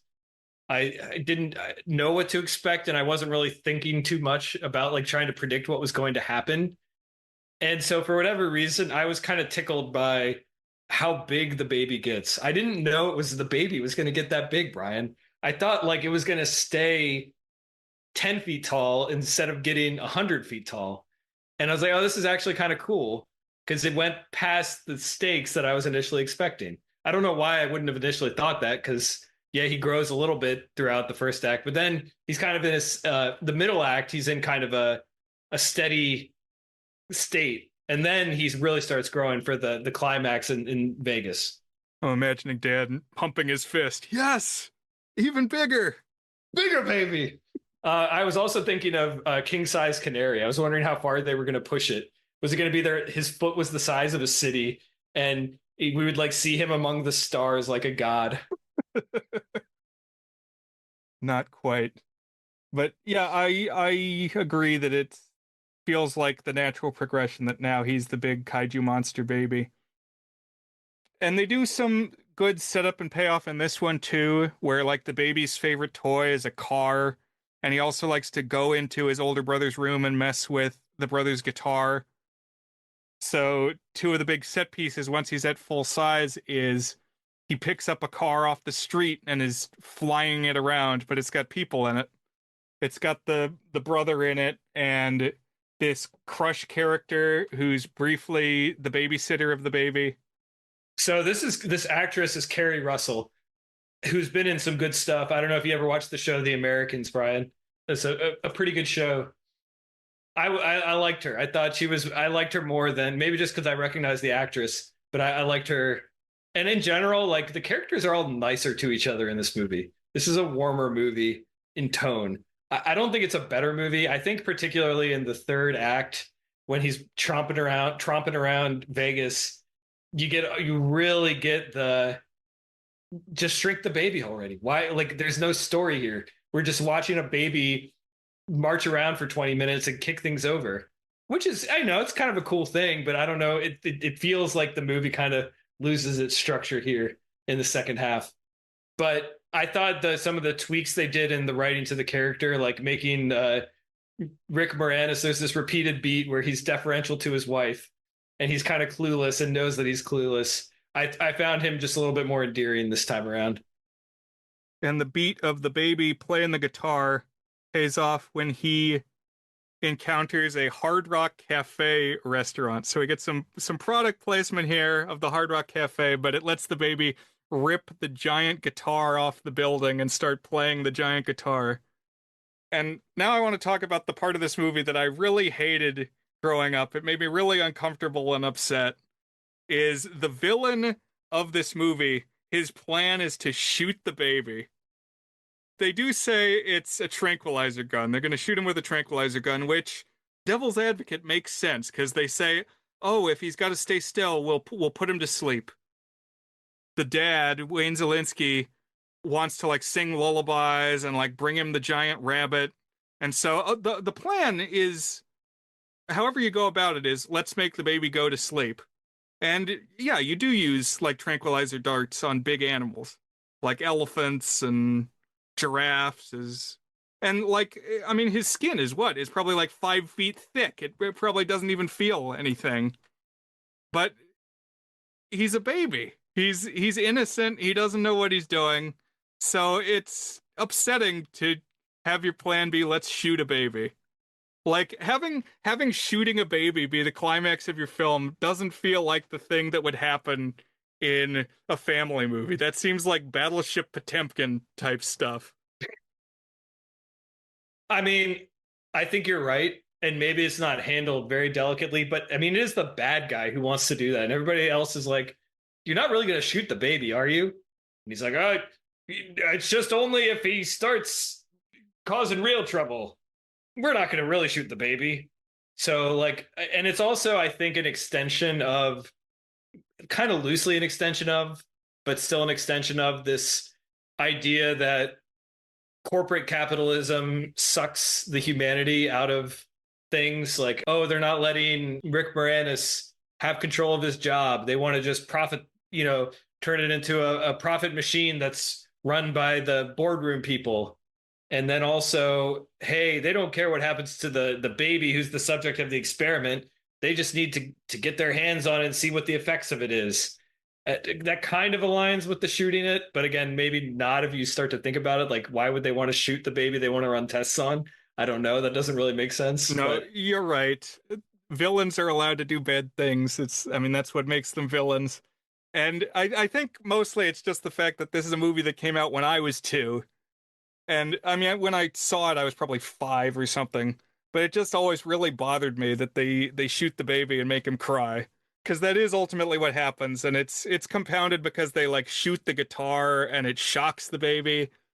And really, the whole bit of the baby crying is all of like 8 seconds. It's really not very much of the runtime. But it freaked me out as a little kid. I didn't like it. There's nothing like this in the first one. And just the thing that like the baby character is the threat now, essentially. Whereas in the first movie, it's like we were following the kids the whole time. We were identifying with the kids, and you can't really identify with this baby. It's just like it's a kaiju monster, but it's also innocent. So it's complicated how you're supposed to feel about this baby, and you can't really get inside his head too much. I think you're onto something. In some ways, like the sympathetic people are the small ones, except this time the only thing that's big is the baby, the people whose heads we're in. So in some ways, it's really not even the opposite of Honey, I Shrunk the Kids, because hey, the teens are small and they're running away. Uh-oh, they're going to get crushed by this thing that we think of as normal size, but is really big compared to them, except this time it just happens to be just one thing, the baby. So it's kind of like a have your cake and eat it too situation where it would be kind of interesting. I guess that's the point, is like you can't, like, yeah, oh, just stand still, I'll get you back to normal size. Like if it was like a teen or a kid who or an adult who could like converse. But the fact that it's, oh, toddlers are just kind of crazy. They're kind of monsters, actually. It does kind of fit that would be the only way that this scenario could possibly be a feature-length conflict, is because toddlers don't listen to you. So the obvious conclusion of just, hey, shrink it back to normal size is not really at your fingertips. Yeah. But the way they pull it off is they make the mom really big, bigger than the giant baby. And so then she can kind of rein in the baby and hold him still, and then they get zapped back to size. And this was another moment where I was like, whoa, I wasn't expecting that. I wasn't using my critical thinking and predictive skills to be like, oh, they could make somebody else big. In fact, that's what they do in the climax of the first one. They make one of the dads briefly small. I think maybe just to test out the gun or something like that. But yeah, you can have subsequent shrinkings and growings. Right. And it is cool when she's facing down the helicopter with the bad guy and like swats it away. You know, it's fun to have big and small effects. So I hope, listeners, that's what you take away from this month. But yeah, they get him back to size, and that's the end of the movie. There's one little joke of, oh, but wait, the giant rabbit is still giant, and you have this stuffed animal that's like 30 feet long. But that's not really an obstacle, because, okay, just zap that with the thing. Kind of a silly cliffhanger to act like that's any kind of difficulty, because you have the power to shrink and grow things. Mm-hmm. That's Honey, I Blew Up the Kid. And they did return for one more feature film outing, although when it came time to make number 3 in 1997, it got the direct-to-video treatment. And this was Honey, We Shrunk Ourselves. Had you seen this one before, Dan? Yeah, I definitely saw this one before. There was a moment when it clicked in my head. I was like, I'm pretty sure I've seen this. And then a moment happened. I was like, I've definitely seen this. And I will say it's when they eat a banana. Okay. For whatever reason, all the top reviews on Letterboxd I learned about bananas from this film. Or, yeah, I learned important science facts about bananas. So I remember this one because the trailer for Honey, We Shrunk Ourselves is at the start of the Toy Story VHS. And listeners may remember Dan and I have watched Toy Story a zillion times. I remember watching that tape just over and over, Toy Story and Toy Story 2. So I had seen the trailer for Honey, I Shrunk the Kids 3, I feel like 100 times. Maybe not quite that many if I were to actually go back with a time machine. You know, maybe it was 60 times, but quite a few times. And so I have this trailer like burned into my memory, even though I think I had only ever actually seen the film maybe once. And it was a while later, like maybe when I watched a Goofy movie in like 2005, we actually troubled to go track this one down because I was not super familiar with it. I know that I did watch it somewhere along the way. But this trailer, I don't know, they picked the right sound bites and bits from the movie to make you curious. And I specifically remember this new character who's not in the first film, an actor named Stuart Pankin, and he plays Wayne's brother, who we haven't previously seen or heard about. But in the trailer, it starts with him saying, "We have critical mass." So now whenever I read the words critical mass, like, I don't know, reading about the demon core or various nuclear experiments in history, I always read it as, "We have critical mass." In this movie, the only returning actor is Rick Moranis. You said he's the necessary one, and I guess I agree with that. But like everybody else has changed. I gotta be honest, Brian, I didn't notice that the wife was different. Are you serious? She has a totally different personality, which I guess you may not have noticed because the previous wife doesn't really have a personality. She's never really prominent enough where you get to know much about her and how she acts. But the mom in the third one is like mean, and she just always seems on edge. And I really didn't like this new actress. Oh, really? Yeah, I found her to be just a horrible, grating harpy. But the thing is, I kind of felt that like all the characters were kind of unpleasant, at least in the first one. So it didn't really stand out to me. I guess the like she kind of really nags him about the. I guess she's a little more of a nag this time around. I think that's fair. And the kids, I didn't even like. Is it supposed to be the same family? Do these kids align with previous kids that we're aware of? Okay, so the kids, it doesn't bother me that the kid is new because that doesn't really matter. Because the only kid who's left in the household is Adam, who is 10 now and was 2 before. So no reason that's got to be the same actor. That I'm fine with that. Amy and Nick have gone off to college and grown up and are away now. But it is 4 kids again, right? And 2 of them are Rick Moranis's kids. So I guess he had another kid too, or is it only 3? So it's 3 kids, but Okay, soon there are more kids because they throw a party. that's where I got confused. It's one Zelensky child who is supposedly Adam, the baby grown older. He just looks like a generic 10-year-old kid. Nothing specifically to tie him to that previous baby that we saw. And then there's an aunt and an uncle. Well, it's Wayne's brother and Wayne's brother's wife, and they have 2 kids. So a daughter and a son. The daughter is Jenny, the son is Mitch, but it's like Mitch is Adam's age, so about 10, and then the daughter is like, I don't know, 12 or 13. Slightly older, but not much older. Like still a young teen or preteen. Right.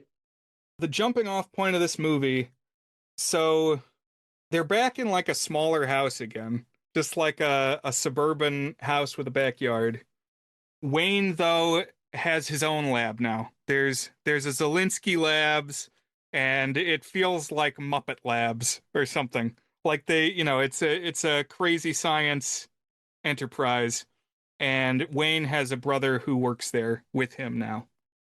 And I liked that the brothers really got along. That was nice to me. It's like the easy dynamic would be the older brother's a nag, or like the serious one who tries to get the crazy Rick Moranis character on the rails and wants him to like sand down his weird personality to be more normal. But they're like buddies and they're like on the same page, even though they're different personalities. I always appreciated that. Oh yeah, Stuart Pankin is my favorite part of this movie. He came to play, and he seems to be enjoying what he's doing, and he had all the best lines in the trailer. He was the guy who said critical mass. So yeah, he just seems to be enthused, and I'm glad that he's here. But the mom really wants a vacation, says she needs a vacation, and is planning to go off with the wife of the brother. So this aunt character, that the 2 moms basically are going to go take a trip together, and the dads are going to be in charge of the kids. But when the moms head off, they say, "Oh, and when I come back, I don't want the Tiki Man to be here." So this pivotal, like central MacGuffin thing that starts the plot is Wayne has a large Tiki statue in his hallway, and the mom is like, "That's an eyesore. Get rid of it." And we've never seen it before, so who knows when he got this thing? I guess he picked it up at a yard sale. I would buy this thing. I would buy the big Tiki statue. And so Wayne and the brother, whose name is Gordon, they're gonna like babysit the kids. And for a bit, they send the kids off to like go buy snacks at 7-Eleven. And Wayne clandestinely gestures to the brother, "Hey, come over here and help me shrink the Tiki Man." Which, yeah, by this point, you got the shrink and make biginator. Like, nothing should ever be an obstacle just by being in your way. You should be able to make anything any size that you want. You have this power now. And so it makes sense that what they do is, oh, we'll just make the tiki head small. But the dads get caught in the beam and they get shrunk. And then the moms come back because they had forgotten to leave the hypokalemia medication for the nephew. And hypokalemia is if you don't have enough potassium, your body shuts down, I guess. So the moms leave the pill bottle and then go to check on the dads, but they get voiped with the shrink beam too. So now it's the adults who are small while the children remain normal size. So it truly is the reverse of the first movie. And I think it feels motivated that finally now Wayne has to taste his own medicine. Wayne has to be small. And with the parents kind of away, quote unquote, the kids decide to throw a party. And Jenny invites her girlfriends over. So these other like 12, 13-year-old girls, one of them is Mila Kunis.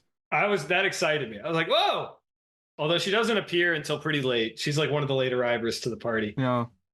Yeah, so a couple thoughts on the cast here. First of all, you got Mila Kunis, or however you say her name. I can never remember.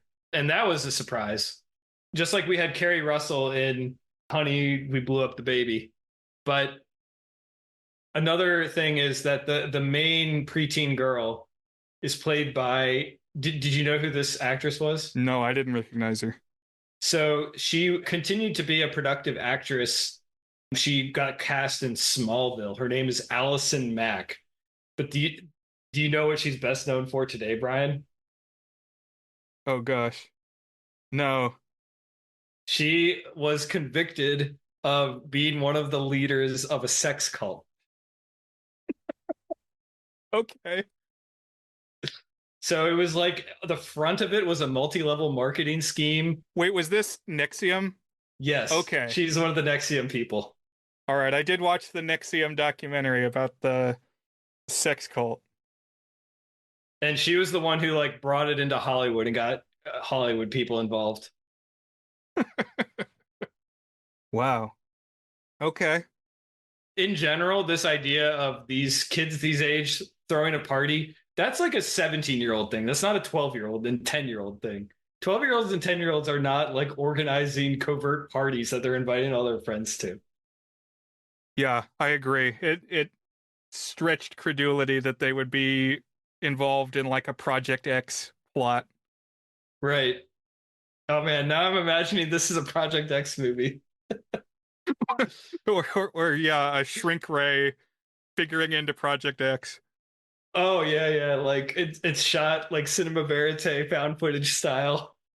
And like the kids are going crazy on their marshmallows that they're eating. When will we get our found footage shrinking movie?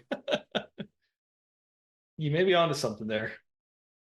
What the adults have to do is get downstairs. So they have to get in contact with the kids, and to do that, they have to descend to the lower level of the house. So whereas in Honey, I Shrunk the Kids, they were mostly in the backyard the whole time, here they're mostly in the house the whole time. So it's kind of a different setting, different props and antics that they can get up to. And they're on this downward trajectory. They got to descend. So what are some bits that we see? They ride a little car through a Hot Wheels track. Yeah, talk about product placement. This made Hot Wheels look like the coolest thing ever. I did like how they shot this because, again, it was like the bee in the first one where they've actually got to have the camera go along the track and go through the loops and then composite in the other stuff. Yeah, and it's like they're on a real roller coaster. They're doing a good job acting out the G-forces, even though it's probably just a fan blowing their hair. Then they shoot off the Hot Wheels track and they go down the laundry chute. I thought the trailer did a very good job of kind of capturing the flow of the whole film. It's kind of all there. But in general, one thing that really bugged me, and maybe this is obvious just from the premise, is like, this is just retreading the first movie, even though it's not exactly beat for beat retreading it. Like, oh, there's a big scary bug. Well, hold on. We had the ant and the scorpion in the first one. Oh, they're in a food that we don't want them to get eaten. Oh, well, that's just from the milk and cereal in the first one, except here it's chips and dip. There are a couple cool ones. Like the Hot Wheels is fun because it's like a roller coaster. And I was smitten by the bubble machine. They're floating around in a bubble like they're from Wizard of Oz. Yeah. One thing that happens, they are in the room of the son, Adam, and exploring the room. And I laughed at this gag because the dad finds a Sports Illustrated magazine that Adam has stashed away. Kind of the dark secret, the tension is that Adam is into sports not science. But you expect that the Sports Illustrated that's hidden under the mattress is going to be like the swimsuit edition. Or a Playboy or something like that. Exactly. Yeah. But it's that he's he's the rogue son because he's not a mad scientist. So I did find that funny. That's kind of a new angle. He's not like his brother.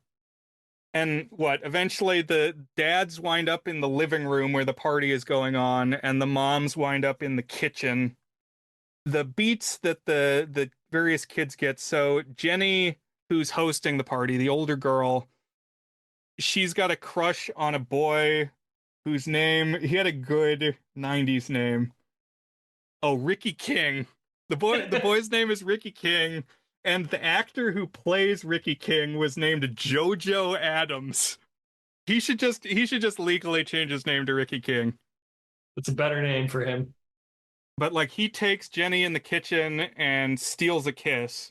So he kind of like semi-aggressively kisses her, and then she's mad that he didn't ask first and tells him off. And then this spurned 12-year-old trashes the living room, like stomps out there and is like smashing the bookshelves. Yeah, he's an asshat. Yeah, not a good guy, this Ricky King. At least it's not. What was the name of the guy in Tourist Trap? Meat or something? Stork. The boyfriend in Tourist Trap was Stork. Stork. Meat was the bully in Last Day of Summer. Okay, my mistake. I got those key cinematic texts mixed up. Not to be confused with Lance Handsome, who was the no, it was Vance Handsome, I think. Either Lance or Vance, but that was the antagonist in the one we watched more recently where the kid works at the water park. What was that? Oh, Clone High? Yeah. Splitting Atom.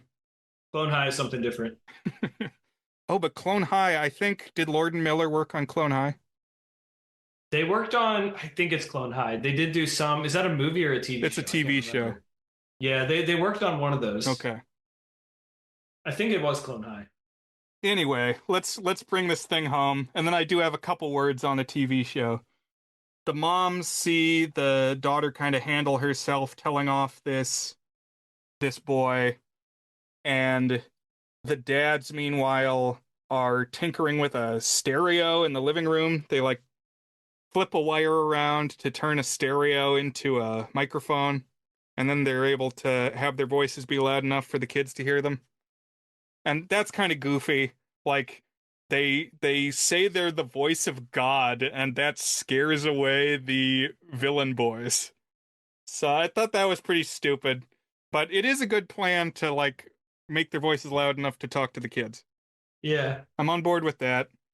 And then the final thing, the obstacle, is the payoff of this hypokalemia stuff. Is that, oh, the nephew isn't going to take his medicine unless he's told to, and then he's going to perish because of a lack of potassium. But I mean, I know that you can get potassium from bananas. I would assume that a 10-year-old would know to eat a banana if he's got this issue. Just like if you got diabetes or whatever, if your insulin is off by 10 years old, you know, oh, I have to eat a sugary thing every so often. Got to drink some fruit juice. But the weird thing is, Brian, so I don't know if this movie like caused it or was just a product of it, this sense that bananas are super potassium rich, but they're like above average for fruits and vegetables, but they're not like the champion of being high in potassium. Like orange juice is higher in potassium than bananas are. Kiwis are higher in potassium than bananas are. I guess you don't necessarily have kiwis around the house as much, but most vegetables are too. Like I'm pretty sure spinach is much higher. Potatoes, I think, are much higher. So like, been some good propaganda by Big Banana to get everybody to associate it with potassium. It's like this is the place where you get potassium. When really just like eating a decent amount of fruits and vegetables, you're going to be getting lots of potassium. Those banana council creeps got to us. Yeah, I did not know that. I did not know that you'd come ready with these potassium facts. I'm just swallowing the Kool-Aid. I'm the recipient of the banana propaganda. Now I'm curious. I want to research where this all started, if it actually came from this movie. I highly doubt that. It does seem like more likely that people know that bananas have potassium. They're like, oh, let's write that into the script, you know? Right. But don't forget that you're talking to someone who went vegetarian mostly for health reasons. So those are the kinds of things that I have probably read more about than the average person, although I'm definitely not an expert. Also, I looked up the chart because I remember reading that before in some book about the nutritional health or the nutritional density of fruits and vegetables. But anyways, But everybody's able to come back together now, account for all the small people and bring them together, and they get resized. And I liked that there's a moment of hesitation. The kids discussing, should we actually return them to size or should we keep them small? Which has not been a point of discussion up to this point. well, it kind of was in the second end of the second one where they don't immediately they is it the second one where they like give a moment to the Carrie Russell and the boy? Oh, yeah, because, yes, there was a whole sequence where so Kerry Russell and Nick were in the car that got picked up and Adam put it in his pocket. So I liked that, by the way, just of all the big props that had to get made for that to happen, of the car going into the enormous overalls. Then when the baby gets shrunk, the son and the crush and the car that were all normal size, they went to small size. And then, yeah, there's discussion of, oh, let's let them have a moment to make out while they're tiny. So I guess there was a moment's wait there, too. But they decide, yes, good to let the parents be their normal size, and they get to grow. And then what? The resolution, the denouement, is, again, we've got this bridging of the gap, this mutual respect that has grown. And so the son gets to go to baseball camp. It's okay if Adam likes sports. And the mom says it's okay for the dad to have his big tiki head. So the final visual of the film is the tiki head is now 50 feet tall out in the backyard, which is a resolution I like. I would want the enormous tiki head, just as large as possible, but it also seems like that's not necessary. Like, maybe sometimes it's large and sometimes it's not, because that's a power we have now. I feel like Rick Moranis was pushing his luck there because the mom was like, you know what? I'm just going to be cool with the tiki head thing. I don't like it, but I'm going to not let it bother me because it doesn't matter. And so to me, that means, okay, we can have a tiki head. But he's like, no, I guess that means I have one that takes up the entire backyard and you can see from 35 miles away because it's 400 feet tall. I thought that was pretty funny too. It made me think of one of my favorite tweets that I've ever read is, but not because it's necessarily the funniest, but because I'm like, that's actually kind of true, is the world's best marriage advice is figure out what your wife doesn't like and don't do that. And I'm like, that actually kind of is it. Not to oversimplify it, but like if you try to be non-confrontational and you know, be respectful of what people dislike, that's going to be a way to have peace. And so I was like, you're really pushing it here, Rick Moranis. I would not have gone that far personally, but it was a very funny visual. And that's Honey, We Shrunk Ourselves. 1997, Rick Moranis' swan song. And I'm curious to hear the ratings. We'll get there in just a moment. I wanted to touch on the broader franchise. So we shouted out the theme park attractions, but there was also on the Disney Channel, and I guess in like syndication. So I think I saw it on ABC. Who knows where else it aired? But there was a Honey, I Shrunk the Kids TV series. And it was back in the days when TV shows got 22 episodes a season, and it ran for 3 seasons. So the great thing about Honey, I Shrunk the Kids, the series, is that it didn't stick to just shrinking. It was an all-purpose science fiction comedy show, so any sci-fi hook could be an episode. any wacky inventions. So cloning and time machines and all that stuff. You didn't have to be cooped up in the same mold anymore. And I remember back in the day, I saw one episode of this show. So it ran 97 to 2000. I saw it sometime in that window. And what I didn't remember is that it's an hour-long show. Wow. I don't think it needs to be an hour long, but that kind of groups it in structurally with some shows like Star Trek TNG or the X-Files or something. It's kind of timed out like that. And yeah, I think it could have been like a half-hour sitcom, like Family Matters or something. I feel like it demands a little bit of like a budget, but I do think the idea of crazy mad scientist inventions in normal sitcom suburbia has merit as an idea. Right. Have you seen any of this? I don't think so. Okay. So the one I remember from back in the day, I had my friend add it to the Plex server I've come to rely on these last year or two. But the one I remembered was called Honey, We're Young at Heart. Wayne tries to rejuvenate this old couple that he knows. It's like give them restored youth. But whatever machine he contrives ends up sapping the youth of him and his wife and imparting the life energy to this older couple. So the older couple is growing younger, and Wayne and his wife are growing older, and they have to solve the problem before they die Oh my gosh. because they're getting old and decrepit.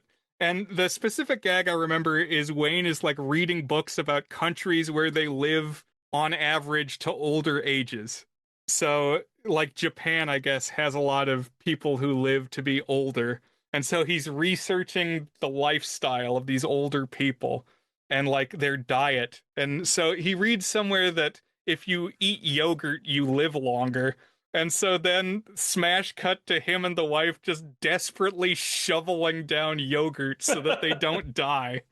And I found that morbidly funny. I watched like 5 or 6 episodes this week to get the flavor of the show. My takeaway is it's not very good. None of the actors returned. The dad is now played by Peter Scolari, who I did recognize from a few things. He was back in the day on a show with young Tom Hanks called Bosom Buddies, Oh yeah. where they're in drag all the time. They're masquerading as women. That was Tom Hanks's breakout, yeah. Yeah, so the partner in that is Peter Scolari. Not much to write home about. I really got the sense that an hour was too long, but maybe you're right that motivates putting a budget behind it because some of the tricks were creative, some of the premises of the episodes. Like the pilot of the show is they end up getting shrunk again, except they get swallowed by the grandfather, and then it's a Fantastic Voyage situation, a Arnold on Magic School Bus situation, where you got to navigate your way through the body.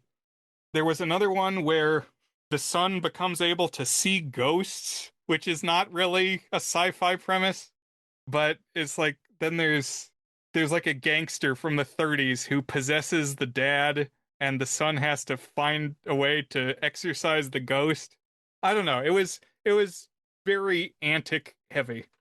That sounds completely ridiculous. There's a lot of capers in this show. caper heavy show. Yes. There's a high shenanigans ratio. So, if you're curious, if you really love this series, know that there is a TV show. Feel free to hunt down the TV show. Your mileage will vary what you get out of it, but at least they were creative enough to know that a mad scientist family doesn't have to stick to one gimmick. Right. All right, so Dan, is it good though? So Is It Good is our signature section where we each give each of the movies a rating on our 8-point goodness scale, ranging from very not good, which is a 1 out of 8, to our masterpiece rating, toward a good, which is an 8 out of 8. I will go first, and we'll go one movie at a time. Is Honey, I Shrunk the Kids good? And I kind of struggled with all of these ratings because they're their own distinct thing, and depending on like what you're trying to get out of it, I don't know, because it's like a lot of strengths versus a lot of weaknesses.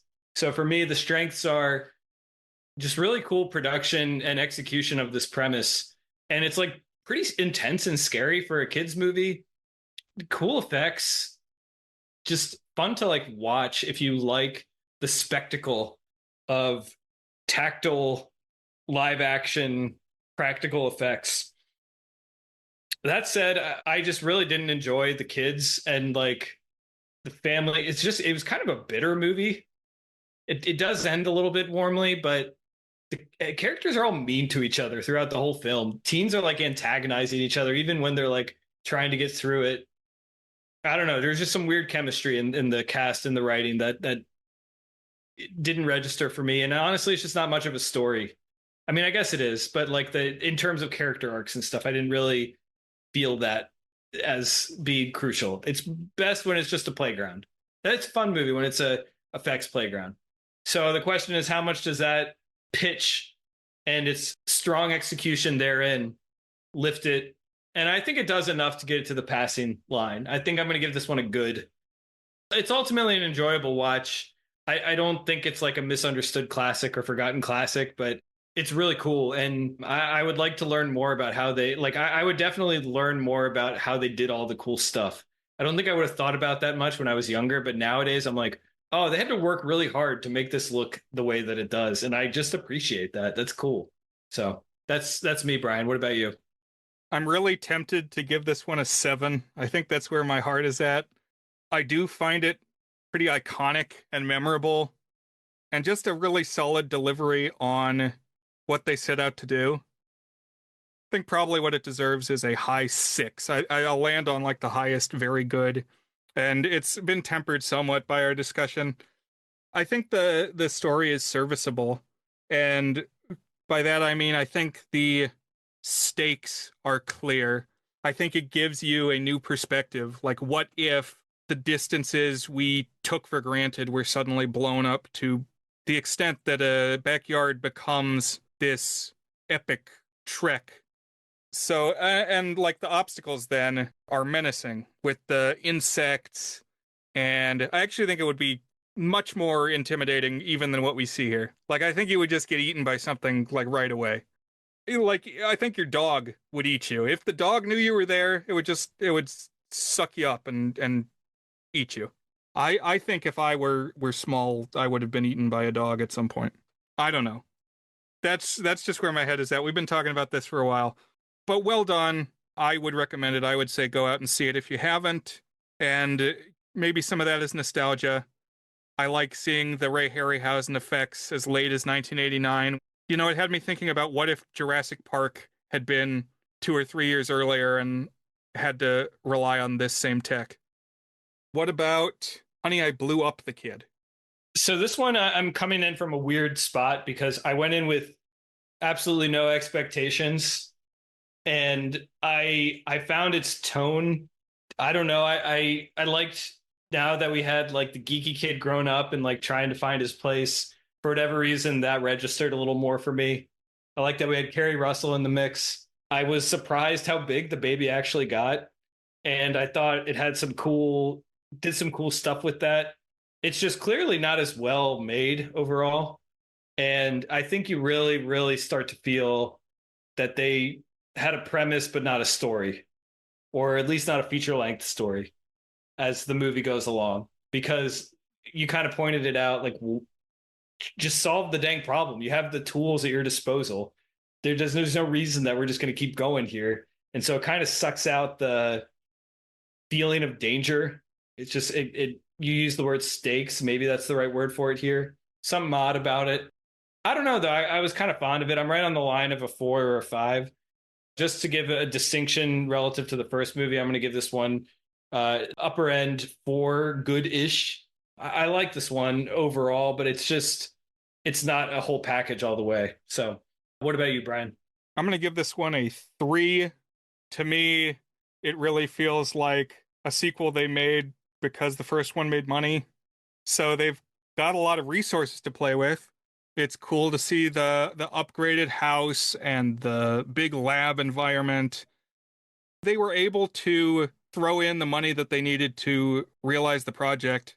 All the effect stuff looks pretty good, and there were places where they got creative with it. I liked it the most when the baby's running around big inside the house still. You pointed out about the door frame and how they both run through the door, and it really makes you think, how did they do that?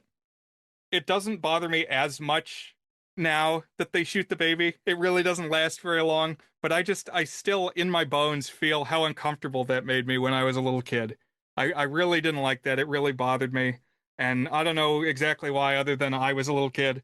But yeah, it's a sequel that doesn't feel like it needed to get made, and they're kind of spinning their wheels to make it to feature length because the danger just is not there. But I like seeing Rick Moranis again. I like that everybody came back for it. I like that it kind of pushes the concept to its limits too. And yeah, it does turn it into a kaiju movie, but I think that's all fair. The third film is Honey, We Shrunk Ourselves. We didn't mention this, Brian. Directed by Dean Cundey, his lone directorial credit. Yes, we meant to talk about that. So who is Dean Cundey, Dan? So he is, first of all, one of the great cinematographers. He was the cinematographer for Back to the Future, for Halloween. Many of his most iconic films that he shot were by either John Carpenter or Robert Zemeckis. So we mentioned Robert Zemeckis, and this is kind of connected to that. Why he directed this movie, I don't know, because he's a career cinematographer, and now he's directing a direct-to-video third film in a series for Disney. But it does kind of play with what the second interesting aspect about Dean Cundey, the guy who shot The Thing, that he also shoots a lot of family films, and many of those family films are just very poorly reviewed. So you have the guy who made Adam Sandler's Jack and Jill was the same guy who shot Halloween, or the guy who shot Jurassic Park, I think. Did he shoot Jurassic Park, or am I making that up? Yes. Yes. He also did Cat in the Hat starring Mike Myers, I think. It's just a wild range of stuff that he's done. Oh, and yeah. So the Back to the Future movies, Hook, the 97 Flubber. You said Jack and Jill, the live action Flintstones movie. It's all over the place, but some really, really big films. Apollo 13, the Garfield movie. And then this is the only movie that he directed, is Honey, We Shrunk Ourselves. I liked that he had a cameo in Back to the Future 3 as the old-timey photographer who takes the photo of Doc and Marty at the clock tower. Good cameo for your director of photography to have. So, yeah, I'm kind of all over the place on this one. I mean, I think it's clearly the worst of the three, just in the sense that it has the least it can do with its budget. And it does I don't even think we mentioned this. Some of the monsters are just ugly CGI, and that's kind of disappointing. And it's only 70 minutes. It's like they had half a story. I guess maybe it's better to be 70 minutes fitting your story in that time frame than it is to stretch it out to 90 minutes like they did in the second one, but it still just felt very slight. I actually kind of didn't mind the teen stuff. It was kind of implausible that they were throwing a secret party, but it kind of had pleasant decom energy. These kids getting into mischief. I'll give it a low end 3, I guess. Not good. I don't think it's a bad movie, but it's just rehashing worse the first one. There's a couple of nice touches in it and scenes, but it's just there's really not too much there. Sometimes if an important cinematic voice just makes 1 or 2 movies, they're very interesting movies. They tell you a lot. They're big swings. If Dean Cundey was going to make one movie, I wish it was more of a swing. Although there is some stuff here that feels Zemeckis inspired. He had seen a lot of that sort of Zemeckis technical craftsmanship rendered as entertainment, and he did a little bit of that. It's not a badly directed movie by any stretch, but just kind of a baffling one. So yeah, 3, not good. What about you, Brian? I'm pretty much on the same page. This one wouldn't figure in my life nearly as much if it didn't happen to be the one that's on the Toy Story VHS. So it gets a little bump in appreciation just from that coincidental association with Toy Story. And that it's the tables turned. Now the adults have to be small. I could see a world where this was the second film and they didn't get as inventive with blowing up the baby. They didn't have that unrelated script lying around to say, oh, a big baby movie. And they just immediately thought, what if the adults are small this time? But again, didn't need to be made. The budget now is 7 million, whereas the first two had been like 17 million and 32 million. So they really didn't have a lot to throw around. And you can tell more in the effects that they shot a plate of the footage, they set the camera on the dresser and they shot what was up on top of the dresser, and then they digitally composited in the people small in that shot of the dresser at the size that it was. So there's no building a 40-foot across dresser this time. They're just not doing that. It's not that kind of movie. Some of the stuff still looks okay and is funny and interesting, like the Hot Wheels track I like, them going down the laundry chute. There's bits and pieces that hold up. I'm almost tempted to give it a 4, because nothing here bothered me other than we're just kind of spinning our wheels. But I think this one also deserves a 3. I'm going to give it a 3, a not good. It's fine. I could see popping in this VHS back in the day, although I think by the time I did finally watch it, I saw it on a DVD. But there you go. It's pop it in and occupy your kids for 70 minutes. And Dean Cundey finally got to make a movie as a director. There you go. All right. Well, that is the Maxi Mini-Month. We did it, Brian. Big and small effects in the can. Now, Dan, now that you're free from these limitations, what happens next? What do we watch next time? Yeah, so I want to pick a movie that I've been wanting to pick for quite a while. I think I've mentioned I might pick it at some point. You mentioned Tom Hanks just a few minutes ago, and this is actually a Tom Hanks film. I don't know how much you know about this movie, but I'm going to basically ask you go in as blind as you can, because I kind of want to know what your reaction is to the story and the ending and just how it all kind of unfolds. And that film is The Burbs. So this is a Tom Hanks film, I believe, directed by Joe Dante. I saw it once, maybe twice, and I'd like to kind of talk through this film. I think it'll be fun. Cool. You haven't seen this, have you? Correct. I remember you spoke highly of this one when you did your Hanks marathon, but from that day to this, I haven't seen it, so glad to have that chance. Yeah, don't read the review that I wrote on the website. I feel like you'll get the most out of it if you don't know what to expect. Got it. I will not do that. There you go. I will not consume your criticism. Please don't. Okay. Well, thank you, listeners, for joining us for this deep dive in the world of shrinking and embiggening. And hope you join us again next time here on The Goods.